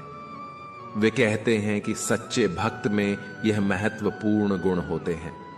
सच्चे भक्त में अहंकार नहीं होता और वे हमेशा दूसरों के प्रति विनम्र और सहानुभूति रखते हैं। सच्चे भक्त सदा दया और करुणा से परिपूर्ण होते हैं और सभी जीवों के प्रति स्नेह और समझ रखते हैं। सच्चे भक्त संकट और कठिनाइयों के समय भी धैर्य और संयम बनाए रखते हैं और भगवान की इच्छा को स्वीकार करते हैं। सच्चे भक्त भगवान के प्रति अटूट प्रेम और समर्पण रखते हैं और उनकी सेवा में लगे रहते हैं। श्री कृष्ण ये बताते हैं कि इन गुणों के माध्यम से हम सच्ची भक्ति को प्राप्त कर सकते हैं और भगवान के निकट जा सकते हैं। यह गुण हमें हमारे जीवन को सुधारने और हमें भगवान के प्रति सच्ची श्रद्धा और प्रेम रखने में मदद करते हैं। श्री कृष्ण इस अध्याय में भक्ति योग और कर्म योग के बीच के संबंध को भी स्पष्ट करते हैं। वे बताते हैं कि भक्ति योग और कर्म योग दोनों ही महत्वपूर्ण हैं और एक दूसरे से जुड़े हुए हैं। वे कहते हैं कि भक्ति योग में भगवान की पूजा और सेवा होती है, जबकि कर्म योग में हमें अपने कर्मों को भगवान की भक्ति में लगाना होता है। दोनों ही मार्गों में भगवान की सेवा और समर्पण होता है और दोनों ही हमें भगवान के निकट ले जाते हैं। श्री कृष्ण यह भी बताते हैं कि भक्ति योग कर्म योग का एक उन्नत रूप है। जब हम अपने कर्मों को भगवान की सेवा और भक्ति में लगाते हैं तो हम सच्चे भक्ति योग को प्राप्त करते हैं। ये हमें भगवान के निकट ले जाता है और हमें आत्मा के सत्य को जानने में मदद करता है। श्री कृष्ण इस अध्याय में भक्ति योग के अभ्यास और इसके फलों के बारे में भी बताते हैं। वे कहते हैं कि भक्ति योग का अभ्यास नियमित रूप से करना चाहिए और इसे अपने जीवन का हिस्सा बनाना चाहिए। भक्ति योग के अभ्यास से व्यक्ति को आंतरिक शांति और संतोष प्राप्त होता है। यह उसे भगवान के साथ एकात्मता का अनुभव कराता है और उसे जीवन के वास्तविक अर्थ को समझने में मदद करता है। श्री कृष्ण कहते हैं, भक्ति योग के माध्यम से तुम मेरे निकट पहुंच सकते हो और मेरी कृपा प्राप्त कर सकते हो। इस मार्ग पर चलकर तुम आत्मा की शांति और आनंद प्राप्त करोगे। भक्ति योग का अभ्यास करने से व्यक्ति के जीवन में सकारात्मक बदलाव आते हैं और वह भगवान की उपस्थिति को हर पल अनुभव कर सकता है। यह अभ्यास उसे आध्यात्मिक उन्नति और आत्मा की शुद्धि की ओर ले जाता है। भक्ति योग का यह अध्याय हमें सिखाता है कि भक्ति का मार्ग हमारे जीवन में महत्वपूर्ण भूमिका निभाता है। यह अध्याय हमें यह भी बताता है कि कैसे भक्ति के विभिन्न स्वरूप और गुणों के माध्यम से हम भगवान के निकट जा सकते हैं और सच्ची भक्ति प्राप्त कर सकते हैं। भगवद गीता का 13वां अध्याय क्षेत्रज्ञ विभाग योग है। अध्याय की शुरुआत में अर्जुन श्री कृष्ण से पूछते हैं कि क्षेत्र और क्षेत्रज्ञ का क्या अर्थ है। श्री कृष्ण उन्हें समझाते हैं कि क्षेत्र का मतलब है यह शरीर, जो कि भौतिक दुनिया में हमारी आत्मा का निवास स्थान है। यह शरीर पंच महाभूतों, इंद्रियों, मन और बुद्धि से बना हुआ है। श्री कृष्ण कहते हैं कि क्षेत्रज्ञ वह है जो इस शरीर के अंदर रहता है, अर्थात आत्मा। आत्मा ही वह सत्य है जो शरीर के माध्यम से अनुभव करता है और जानता है। इस प्रकार क्षेत्र शरीर है और क्षेत्रज्ञ आत्मा है। यह समझने के लिए कि आत्मा शरीर से अलग है, हमें अपने अस्तित्व की गहरी समझ की आवश्यकता होती है। श्री कृष्ण कहते हैं कि आत्मा न तो जन्म लेती है और न ही मरती है, यह शाश्वत और अविनाशी है। शरीर बदलते रहते हैं, लेकिन आत्मा अचल और शाश्वत है। श्री कृष्ण अर्जुन को बताते हैं कि क्षेत्र यानी शरीर के कई तत्व और गुण होते हैं। यह शरीर पंच महाभूतों पृथ्वी, जल, अग्नि, वायु और आकाश से बना होता है। इसके अलावा शरीर में मन, बुद्धि और अहंकार भी होते हैं, जो व्यक्ति के अनुभवों और कार्यों को संचालित करते हैं। क्षेत्र के गुणों में सुख, दुख, इच्छाएं, घृणा और आसक्ति शामिल हैं। यह सभी तत्व और गुण शरीर को नियंत्रित करते हैं और व्यक्ति के जीवन में भौतिक अनुभवों का कारण बनते हैं। श्री कृष्ण कहते हैं कि जब हम इन तत्वों और गुणों के प्रभाव को समझते हैं तो हम अपने सच्चे स्वरूप आत्मा को जानने के लिए एक कदम आगे बढ़ते हैं। यह ज्ञान हमें भौतिक जगत के बंधनों से मुक्त करता है और हमें आध्यात्मिक मार्ग पर चलने की प्रेरणा देता है। श्री कृष्ण इस अध्याय में क्षेत्रज्ञ यानी कि आत्मा के ज्ञान और महत्व के बारे में भी बताते हैं। वे कहते हैं कि आत्मा का ज्ञान ही सच्चा ज्ञान है जो व्यक्ति को सत्य और मुक्ति की ओर ले जाता है। आत्मा के ज्ञान से व्यक्ति यह समझता है कि वह केवल इस शरीर का नहीं है, बल्कि वह शाश्वत आत्मा है जो इस भौतिक जगत से परे है। यह ज्ञान व्यक्ति को भौतिक सुख दुख, अहंकार और आसक्तियों से मुक्त करता है। श्री कृष्ण कहते हैं कि जब हम आत्मा के ज्ञान को प्राप्त करते हैं तो हमें यह अनुभव होता है कि सभी जीव एक ही आत्मा के हिस्से हैं और इस प्रकार सभी में एक ही ईश्वर का वास है। इस ज्ञान के माध्यम से हम सभी प्राणियों के प्रति प्रेम, करुणा और समानता का भाव रखते हैं। इस अध्याय में श्री कृष्ण ज्ञान और अज्ञान के लक्षणों की भी चर्चा करते हैं। वे कहते हैं कि ज्ञान व्यक्ति को सत्य और आत्मा की ओर ले जाता है, जबकि अज्ञान उसे भौतिक जगत के बंधनों में फंसा देता है। आइए ज्ञान के लक्षण को जानते हैं। सच्चे ज्ञान के व्यक्ति में अहंकार नहीं होता, वह विनम्र और सहनशील होता है। ज्ञानवान व्यक्ति भौतिक सुख दुख से परे होता है और किसी भी चीज से आसक्त नहीं होता। ज्ञान व्यक्ति को आंतरिक शांति प्रदान करता है जो उसे सभी परिस्थितियों में धैर्य और संयम बनाए रखने में मदद करता है। अब अज्ञान के लक्षण को जानते हैं। अज्ञानी व्यक्ति अपने शरीर, स्थिति और संपत्ति पर गर्व करता है। अज्ञान व्यक्ति को भौतिक सुखों और इच्छाओं में बांध देता है। अज्ञानी व्यक्ति हमेशा असंतोष और अशांति में रहता है क्योंकि वह अपनी इच्छाओं की पूर्ति में लगा रहता है। श्री कृष्ण कहते हैं कि ज्ञान ही वह प्रकाश है जो हमें अज्ञान के अंधकार से बाहर निकालता है और हमें आत्मा और परमात्मा के सत्य का अनुभव कराता है। श्री कृष्ण इस अध्याय में क्षेत्र यानी कि शरीर और क्षेत्रज्ञ यानी कि आत्मा के बीच के संबंध को भी स्पष्ट करते हैं। वे कहते हैं कि क्षेत्र और क्षेत्रज्ञ एक दूसरे से जुड़े हुए हैं, लेकिन वे अलग अलग हैं। शरीर नश्वर है, जबकि आत्मा शाश्वत और अविनाशी है। श्री कृष्ण बताते हैं कि आत्मा शरीर के अंदर रहकर उसे संचालित करती है, लेकिन आत्मा खुद शरीर से स्वतंत्र होती है। यह आत्मा ही व्यक्ति के सभी कार्यों का साक्षी होती है और उसे सही और गलत का ज्ञान कराती है। वे कहते हैं कि जब हम शरीर और आत्मा के इस संबंध को समझते हैं तो हम भौतिक जगत के बंधनों से मुक्त हो जाते हैं और आत्मा के सत्य को जानने के लिए प्रेरित होते हैं। यह समझ हमें जीवन के वास्तविक अर्थ की ओर ले जाती है और हमें भगवान की ओर अग्रसर करती है। क्षेत्र क्षेत्रज्ञ विभाग योग का यह अध्याय हमें शरीर और आत्मा के बीच के संबंध को समझने का अद्भुत ज्ञान प्रदान करता है। यह अध्याय हमें सिखाता है कि आत्मा ही हमारा सच्चा स्वरूप है और इसे जानने से हम सच्चे सत्य को अनुभव कर सकते हैं। भगवत गीता का 14वां अध्याय गुणत्रय विभाग योग है।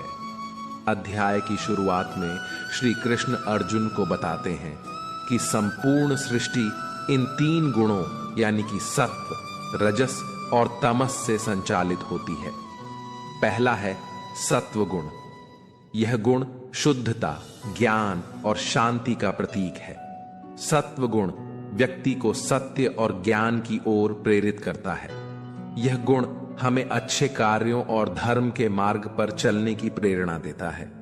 दूसरा है रजस गुण। यह गुण कार्य, इच्छाओं और भौतिक सुखों का प्रतीक है। रजस गुण व्यक्ति को कामना और आसक्ति में उलझा देता है, जिससे वह भौतिक सुखों की खोज में लगा रहता है। तीसरा है तमस गुण। यह गुण अज्ञान, आलस्य और अंधकार का प्रतीक है। तमस गुण व्यक्ति को निष्क्रियता और अज्ञान में ढकेल देता है, जिससे वह सही और गलत में भेद नहीं कर पाता। श्री कृष्ण कहते हैं कि ये तीन गुण मिलकर मनुष्य के जीवन को नियंत्रित करते हैं और उसके कर्मों को निर्धारित करते हैं। श्री कृष्ण इस अध्याय में अर्जुन को बताते हैं कि कैसे मनुष्य यह तीन गुणों के प्रभाव से ऊपर उठ सकता है। वे कहते हैं कि इन गुणों के बंधनों से मुक्त होकर आत्मा के सच्चे स्वरूप को जानने के लिए व्यक्ति को आत्मज्ञान प्राप्त करना आवश्यक है। पहला है साक्षी भाव। श्री कृष्ण कहते हैं कि व्यक्ति को अपने जीवन के सभी कार्यों को साक्षी भाव से देखना चाहिए, यानी कि वह कर्म करे लेकिन उसमें आसक्त न हो। इससे वह रजस और तमस गुणों के प्रभाव से मुक्त हो सकता है। दूसरा है संतुलित जीवन। श्री कृष्ण यह भी कहते हैं कि संतुलित जीवन जीने से सत्व गुण का विकास होता है। व्यक्ति को अपने आहार, विचार और आचरण में संतुलन बनाकर रखना चाहिए। इससे सत्व गुण प्रबल होता है और व्यक्ति को आत्मज्ञान प्राप्त होता है। तीसरा है भक्ति और ध्यान। श्री कृष्ण बताते हैं कि भक्ति और ध्यान के माध्यम से व्यक्ति अपने मन को शांत कर सकता है और सत्व गुण की ओर अग्रसर हो सकता है। जब व्यक्ति पूरी तरह से ईश्वर की शरण में जाता है तो वह इन तीन गुणों के प्रभाव से मुक्त हो जाता है और आत्मा के शुद्ध स्वरूप का अनुभव करता है। श्री कृष्ण कहते हैं कि जब व्यक्ति इन तीन गुणों के प्रभाव से ऊपर उठ जाता है तब वह मोक्ष के मार्ग पर अग्रसर होता है। यह मोक्ष ही आत्मा की शाश्वत शांति और आनंद का स्रोत है। मोक्ष प्राप्ति के लिए व्यक्ति को निरंतर आत्मचिंतन, भक्ति और ध्यान करना चाहिए।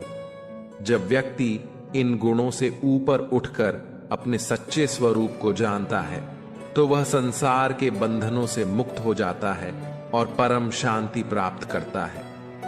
श्री कृष्ण बताते हैं कि यह मुक्ति ही आत्मा का अंतिम लक्ष्य है, जहां वह सभी भौतिक बंधनों से मुक्त होकर परमात्मा के साथ एक हो जाती है।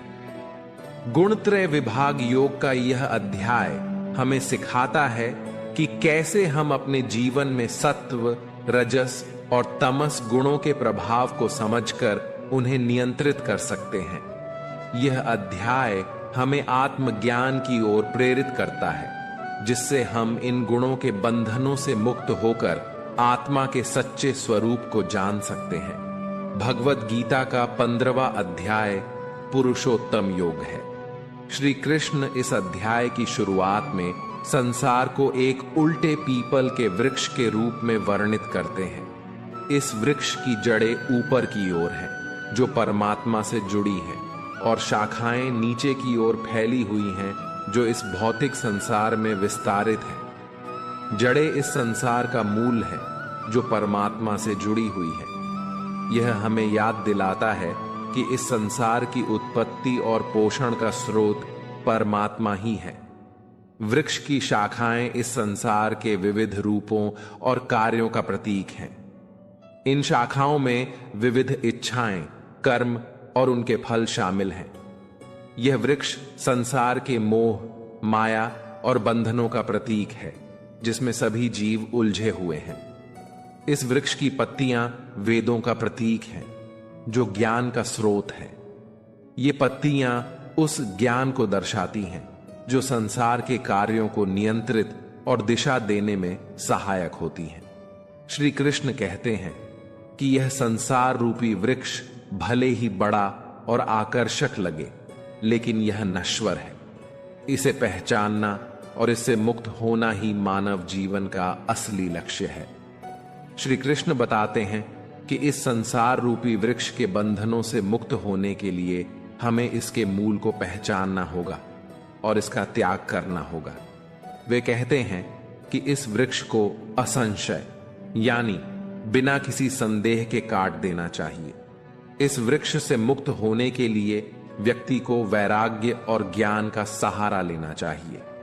वैराग्य से मनुष्य संसार के आकर्षण और मोह से दूर होता है, जबकि ज्ञान उसे सच्चाई का मार्ग दिखाता है।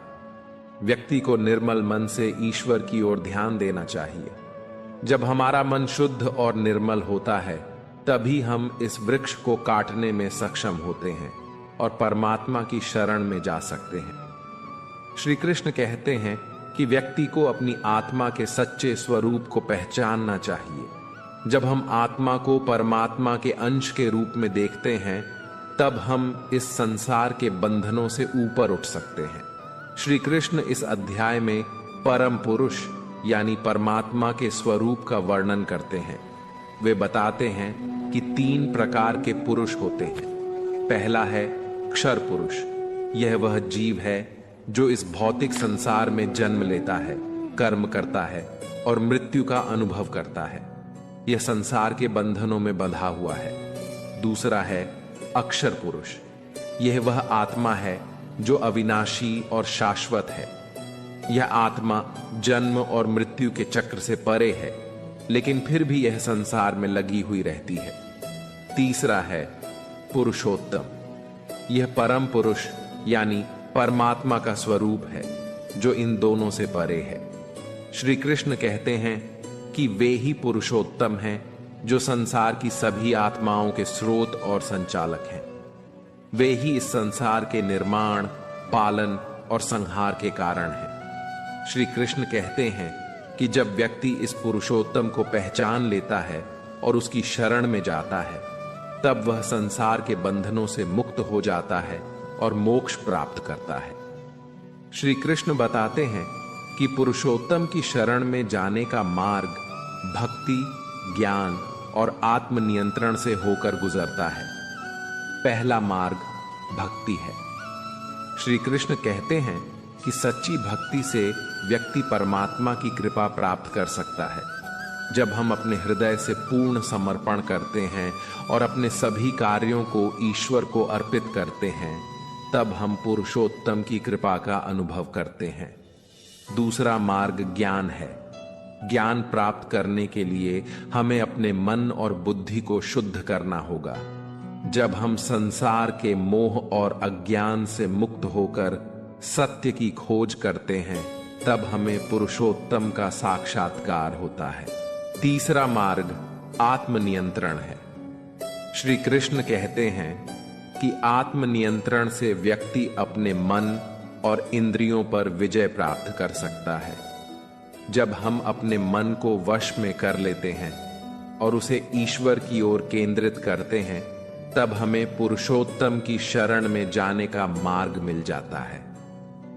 पुरुषोत्तम योग का यह अध्याय हमें सिखाता है कि कैसे हम इस संसार रूपी वृक्ष के बंधनों से मुक्त होकर परमात्मा की शरण में जा सकते हैं।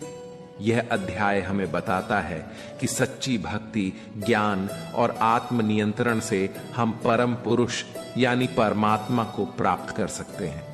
भगवत गीता का 16वां अध्याय देवासुर संपद विभाग योग है।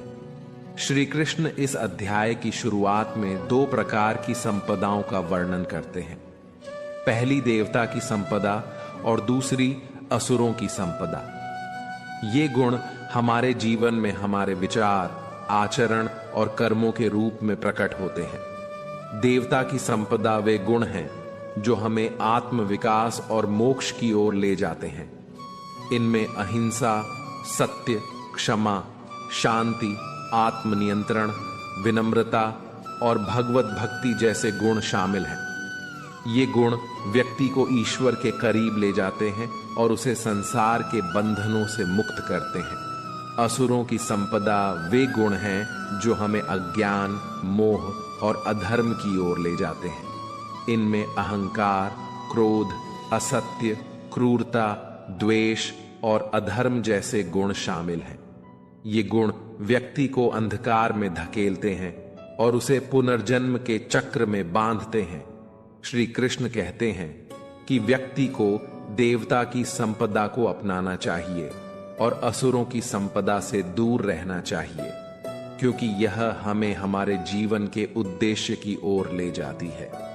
श्री कृष्ण बताते हैं कि देवता की संपदा के गुण हमें हमारे जीवन के लक्ष्य की ओर ले जाते हैं। आइए इस गुणों को विस्तार से समझते हैं। पहला है अहिंसा। मित्रों, अहिंसा का अर्थ है किसी भी प्राणी के प्रति हिंसा न करना। यह केवल शारीरिक हिंसा तक सीमित नहीं है, बल्कि मानसिक और वाणी द्वारा भी किसी को चोट न पहुंचाना शामिल है। अहिंसा हमें शांति और करुणा की ओर ले जाती है। दूसरा है सत्य। मित्रों, सत्य बोलने और सत्य के मार्ग पर चलने से व्यक्ति का जीवन सच्चाई से भरा होता है। सत्यता हमारे कर्मों को शुद्ध करती है और हमें आत्म साक्षात्कार की ओर ले जाती है। तीसरा है क्षमा है। मित्रों, क्षमा वह गुण है जो व्यक्ति को दूसरों की गलतियों को माफ करने और अपने हृदय में कोई द्वेष न रखने की शक्ति देता है। क्षमा से हमारे मन में शांति और संतोष का भाव उत्पन्न होता है। चौथा है शांति। मित्रों, शांति का अर्थ है मन की स्थिरता और संतुलन। यह व्यक्ति को सभी परिस्थितियों में शांत और संतुलित रहने की शक्ति देती है। पांचवा है आत्मनियंत्रण। मित्रों, आत्मनियंत्रण का मतलब है अपनी इंद्रियों, मन और बुद्धि को नियंत्रित करना। आत्मनियंत्रण से व्यक्ति अपने विचारों और कर्मों को सकारात्मक दिशा में मोड़ सकता है। और आखिर में है विनम्रता। मित्रों, विनम्रता से व्यक्ति अपने अहंकार को छोड़कर दूसरों के प्रति आदर और सम्मान का भाव रखता है। विनम्रता हमें जीवन में सच्ची विनयशीलता की ओर ले जाती है। भगवत भक्ति से व्यक्ति ईश्वर के प्रति पूर्ण समर्पण और आस्था रखता है। यह भक्ति हमें ईश्वर के साथ एकत्व का अनुभव करने में मदद करती है। श्री कृष्ण बताते हैं कि असुरों की संपदा के गुण व्यक्ति को अधर्म और अज्ञान की ओर ले जाते हैं। आइए इन गुणों को विस्तार से समझते हैं। पहला, अहंकार। अहंकार से व्यक्ति अपने आप को दूसरों से श्रेष्ठ समझता है और दूसरों का अनादर करता है। अहंकार हमारे मन और आत्मा को अशांत करता है। दूसरा, क्रोध। क्रोध से व्यक्ति अपनी शांति और धैर्य खो देता है और गलत निर्णय लेता है। क्रोध से हमारे संबंध और समाज में शांति भंग होती है। तीसरा, असत्य। मित्रों, असत्य बोलने और असत्य के मार्ग पर चलने से व्यक्ति के जीवन में अंधकार और भ्रम का वास होता है।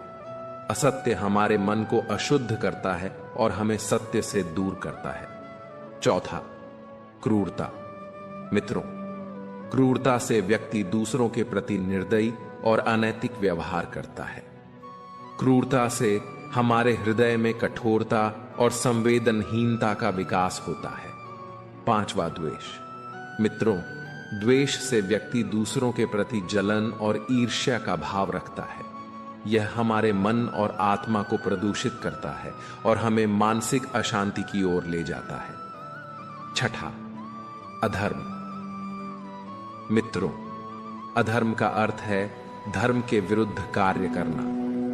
यह व्यक्ति को पाप और अज्ञान के मार्ग पर ले जाता है, जिससे उसका जीवन अशांत और असंतुलित हो जाता है। श्री कृष्ण कहते हैं कि व्यक्ति के जीवन में देवता और असुरों के गुणों का महत्वपूर्ण प्रभाव होता है। पहला, देवता के गुण। जब व्यक्ति देवता के गुणों को अपनाता है तो उसका जीवन शांत, सुखी और संतुलित होता है। ये गुण उसे मोक्ष की ओर ले जाते हैं और ईश्वर के साथ एकात्मता का अनुभव कराते हैं। दूसरा, असुरों के गुण। जब व्यक्ति असुरों के गुणों को अपनाता है तो उसका जीवन अशांत और असंतुलित होता है। ये गुण उसे अधर्म की ओर ले जाते हैं और उसे पुनर्जन्म के चक्र में फंसाते हैं। श्री कृष्ण कहते हैं कि हमें हमेशा देवता के गुणों को अपनाने की कोशिश करनी चाहिए और असुरों के गुणों से दूर रहना चाहिए। इससे हम अपने जीवन के लक्ष्य को प्राप्त कर सकते हैं और मोक्ष की ओर अग्रसर हो सकते हैं। देवासुर संपद विभाग योग का यह अध्याय हमें सिखाता है कि कैसे हमें अपने जीवन में देवता के गुणों को अपनाकर आत्म विकास करना चाहिए और असुरों के गुणों से दूर रहना चाहिए। यह अध्याय हमें जीवन में सच्ची शांति, सुख और संतुलन की ओर ले जाता है। भगवत गीता का 70वां अध्याय श्रद्धात्रय विभाग योग है। श्री कृष्ण इस अध्याय की शुरुआत में अर्जुन के सवाल का उत्तर देते हैं, जिसमें अर्जुन यह जानना चाहते हैं कि जो लोग शास्त्रों के नियमों के बिना भी श्रद्धा से पूजा करते हैं, उनकी श्रद्धा किस प्रकार की होती है। श्री कृष्ण बताते हैं कि श्रद्धा किसी भी व्यक्ति का स्वाभाविक गुण है और वह 3 प्रकार की होती है: सात्विक, राजसिक और तामसिक। व्यक्ति की श्रद्धा का प्रकार उसके मन के गुणों से निर्धारित होता है। पहली सात्विक श्रद्धा। यह श्रद्धा उन लोगों की होती है जिनका मन शुद्ध और स्थिर होता है। सात्विक श्रद्धा से व्यक्ति भगवान, गुरु और धर्म के प्रति समर्पित रहता है। वह शांति, सत्य और प्रेम की ओर अग्रसर होता है। दूसरी राजसिक श्रद्धा। यह श्रद्धा उन लोगों की होती है जिनका मन कामनाओं और महत्वाकांक्षाओं से भरा होता है। राजसिक श्रद्धा से व्यक्ति धन, यश और भौतिक सुखों की ओर आकर्षित होता है। वह अपने कर्मों का फल पाने की इच्छा से प्रेरित होता है। तीसरी तामसिक श्रद्धा। यह श्रद्धा उन लोगों की होती है जिनका मन अज्ञान, आलस्य और अंधविश्वास से घिरा होता है।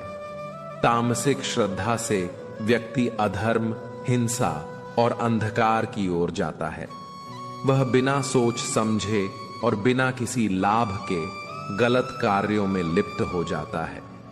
श्रद्धा का प्रकार व्यक्ति के जीवन की दिशा निर्धारित करता है, इसलिए हमें हमेशा सात्विक श्रद्धा को अपनाने का प्रयास करना चाहिए। भगवान श्री कृष्ण ने तीनों प्रकार की श्रद्धा के आधार पर व्यक्ति के आहार, यज्ञ, तप और दान के गुणों का वर्णन किया है। पहला है सात्विक आहार। मित्रों, सात्विक आहार वह होता है जो शुद्ध, स्वच्छ और स्वास्थ्यप्रद होता है। यह आहार शरीर और मन को शांति, संतुलन और स्वास्थ्य प्रदान करता है। इसमें फल, सब्जियां, दूध और अनाज शामिल होते हैं। दूसरा है राजसिक आहार। मित्रों, राजसिक आहार वह होता है जो तीखा, खट्टा, नमकीन और तले हुए भोजन से भरा होता है। यह आहार शरीर में उत्तेजना और अशांति पैदा करता है। इस आहार का सेवन व्यक्ति को अस्थिर और अशांत बनाता है। तीसरा तामसिक आहार। मित्रों, तामसिक आहार वह होता है जो बासी, सड़ा, गला और अपवित्र होता है। यह आहार शरीर और मन को सुस्त और अज्ञानी बनाता है। इसका सेवन व्यक्ति को आलसी और अज्ञानी बनाता है। यही नियम यज्ञ, तप और दान पर भी लागू होते हैं। सात्विक यज्ञ और तप वे होते हैं जो बिना किसी फल की कामना के केवल ईश्वर की आराधना के लिए किए जाते हैं। ये व्यक्ति को आत्मशुद्धि और आत्म विकास की ओर ले जाते हैं। राजसिक यज्ञ और तप वे होते हैं जो फल की कामना से प्रेरित होते हैं। इसमें व्यक्ति दिखावा और यश के लिए यज्ञ और तप करता है। ये व्यक्ति को अज्ञान की ओर ले जाते हैं। तामसिक यज्ञ और तप वे होते हैं जो अज्ञान, अहंकार और हिंसा से प्रेरित होते हैं। इसमें व्यक्ति बिना किसी नियम और शास्त्रों के विपरीत कार्य करता है। इसी प्रकार दान भी 3 प्रकार का होता है। सात्विक दान वह होता है जो बिना किसी फल की इच्छा के सच्चे मन से किया जाता है। राजसिक दान वह होता है जो यश और दिखावे के लिए किया जाता है। और तामसिक दान वह होता है जो अपवित्र स्थानों पर, अनुचित समय पर और बिना किसी योग्य व्यक्ति को किया जाता है। श्री कृष्ण बताते हैं कि श्रद्धा और कर्म का गहरा संबंध है। व्यक्ति की श्रद्धा उसके कर्मों को प्रेरित करती है और उसी के अनुसार वह कर्म करता है। पहली सात्विक श्रद्धा। मित्रों, सात्विक श्रद्धा से प्रेरित व्यक्ति के कर्म शुद्ध, निस्वार्थ और परोपकारी होते हैं। वह ईश्वर की प्रसन्नता के लिए कर्म करता है, बिना किसी फल की अपेक्षा के। उसके कर्म समाज और दुनिया के कल्याण के लिए होते हैं। दूसरी राजसिक श्रद्धा। मित्रों, राजसिक श्रद्धा से प्रेरित व्यक्ति के कर्म स्वार्थी, फल की इच्छा से प्रेरित और दिखावे के लिए होते हैं। वह अपने लाभ और प्रतिष्ठा के लिए कर्म करता है। उसके कर्म आत्म केंद्रित और अस्थिर होते हैं। तीसरी तामसिक श्रद्धा। मित्रों, तामसिक श्रद्धा से प्रेरित व्यक्ति के कर्म अज्ञान, हिंसा और अहंकार से प्रेरित होते हैं। वह बिना किसी उद्देश्य और विचार के कर्म करता है। उसके कर्म अनैतिक और विनाशकारी होते हैं। इसलिए श्री कृष्ण कहते हैं कि हमें अपने मन को शुद्ध करके सात्विक श्रद्धा को अपनाना चाहिए, ताकि हमारे कर्म भी शुद्ध, परोपकारी और ईश्वर की प्रसन्नता के लिए हों। भगवान श्री कृष्ण बताते हैं कि व्यक्ति की श्रद्धा का उसके जीवन पर गहरा प्रभाव पड़ता है और उसके कर्मों का परिणाम भी उसी के अनुसार होता है। सात्विक श्रद्धा से व्यक्ति को शांति, संतोष और आत्मज्ञान की प्राप्ति होती है। उसके कर्म उसे ईश्वर की निकटता और मोक्ष की ओर ले जाते हैं। राजसिक श्रद्धा से व्यक्ति को अस्थिरता, असंतोष और अनिश्चितता का सामना करना पड़ता है।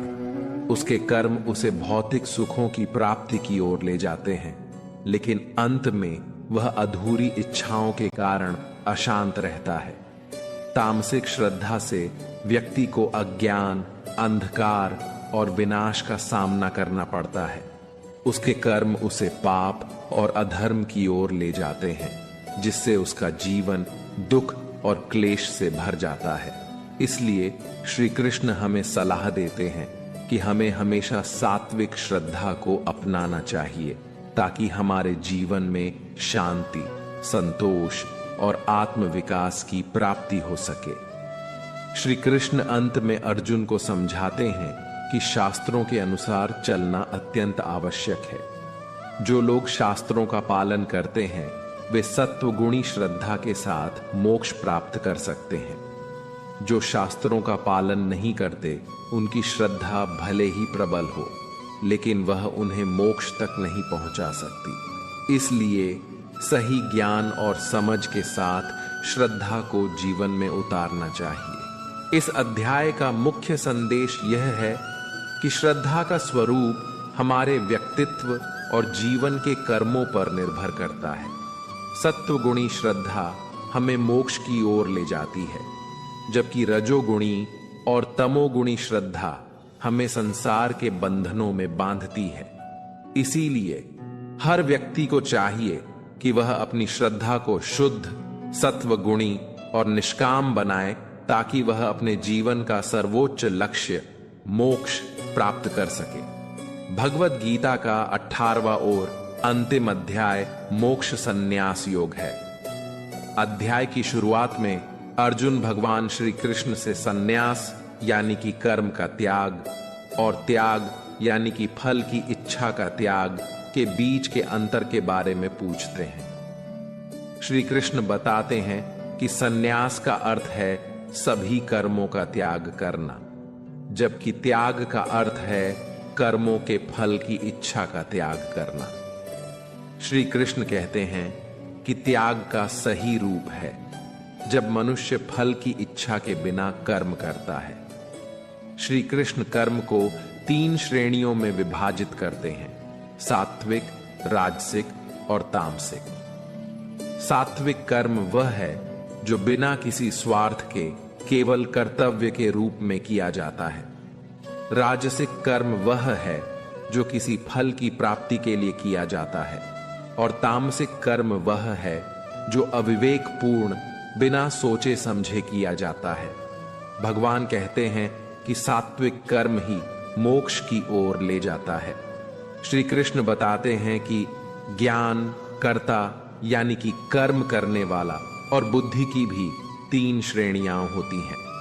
सात्विक ज्ञान वह है जो सभी प्राणियों में एकता देखता है। राजसिक ज्ञान वह है जो भिन्नता पर आधारित होता है, और तामसिक ज्ञान वह है जो अधूरी और असत्य चीजों पर आधारित होता है।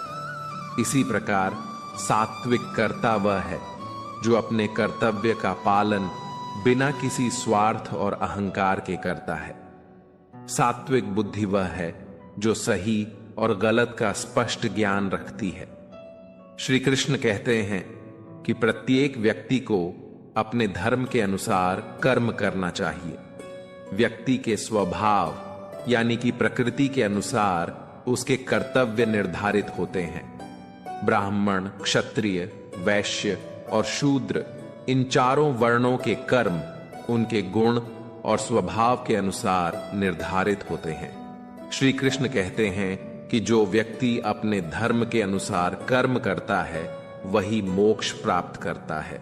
श्री कृष्ण इस अध्याय में स्पष्ट रूप से कहते हैं कि जो व्यक्ति उनके प्रति समर्पित होकर उनके शरण में आता है वह सभी पापों से मुक्त हो जाता है और उसे मोक्ष की प्राप्ति होती है।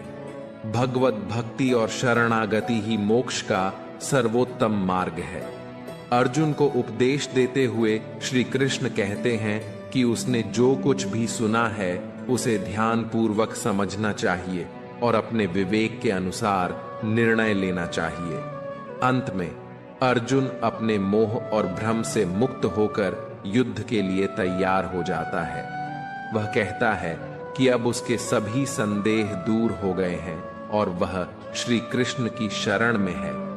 श्री कृष्ण के उपदेश का सार यही है कि प्रत्येक व्यक्ति को अपने कर्तव्य का पालन करना चाहिए, लेकिन फल की इच्छा से मुक्त रहना चाहिए। इस प्रकार गीता के इस अंतिम अध्याय में जीवन के सर्वोच्च लक्ष्य और मोक्ष की प्राप्ति का मार्ग स्पष्ट किया गया है। यह पूरा अध्याय हमें सिखाता है कि सच्चा संन्यास केवल कर्म का त्याग नहीं बल्कि कर्मों के फल की इच्छा का त्याग है।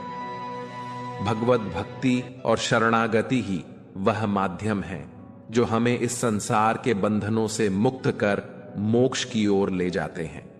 हमें उम्मीद है कि आपको यह वीडियो पसंद आई होगी और भगवत गीता को पूरी तरह से समझ चुके होंगे। मित्रों, अगर आपको यह वीडियो पसंद आई हो तो इसे लाइक करें, हमारे चैनल को सब्सक्राइब करें और अपने दोस्तों के साथ भी शेयर करें। आपसे फिर मिलेंगे एक नई वीडियो के साथ। तब तक आप अपना ध्यान रखें और हमेशा मुस्कुराते रहें। जय श्री कृष्ण। राधे राधे।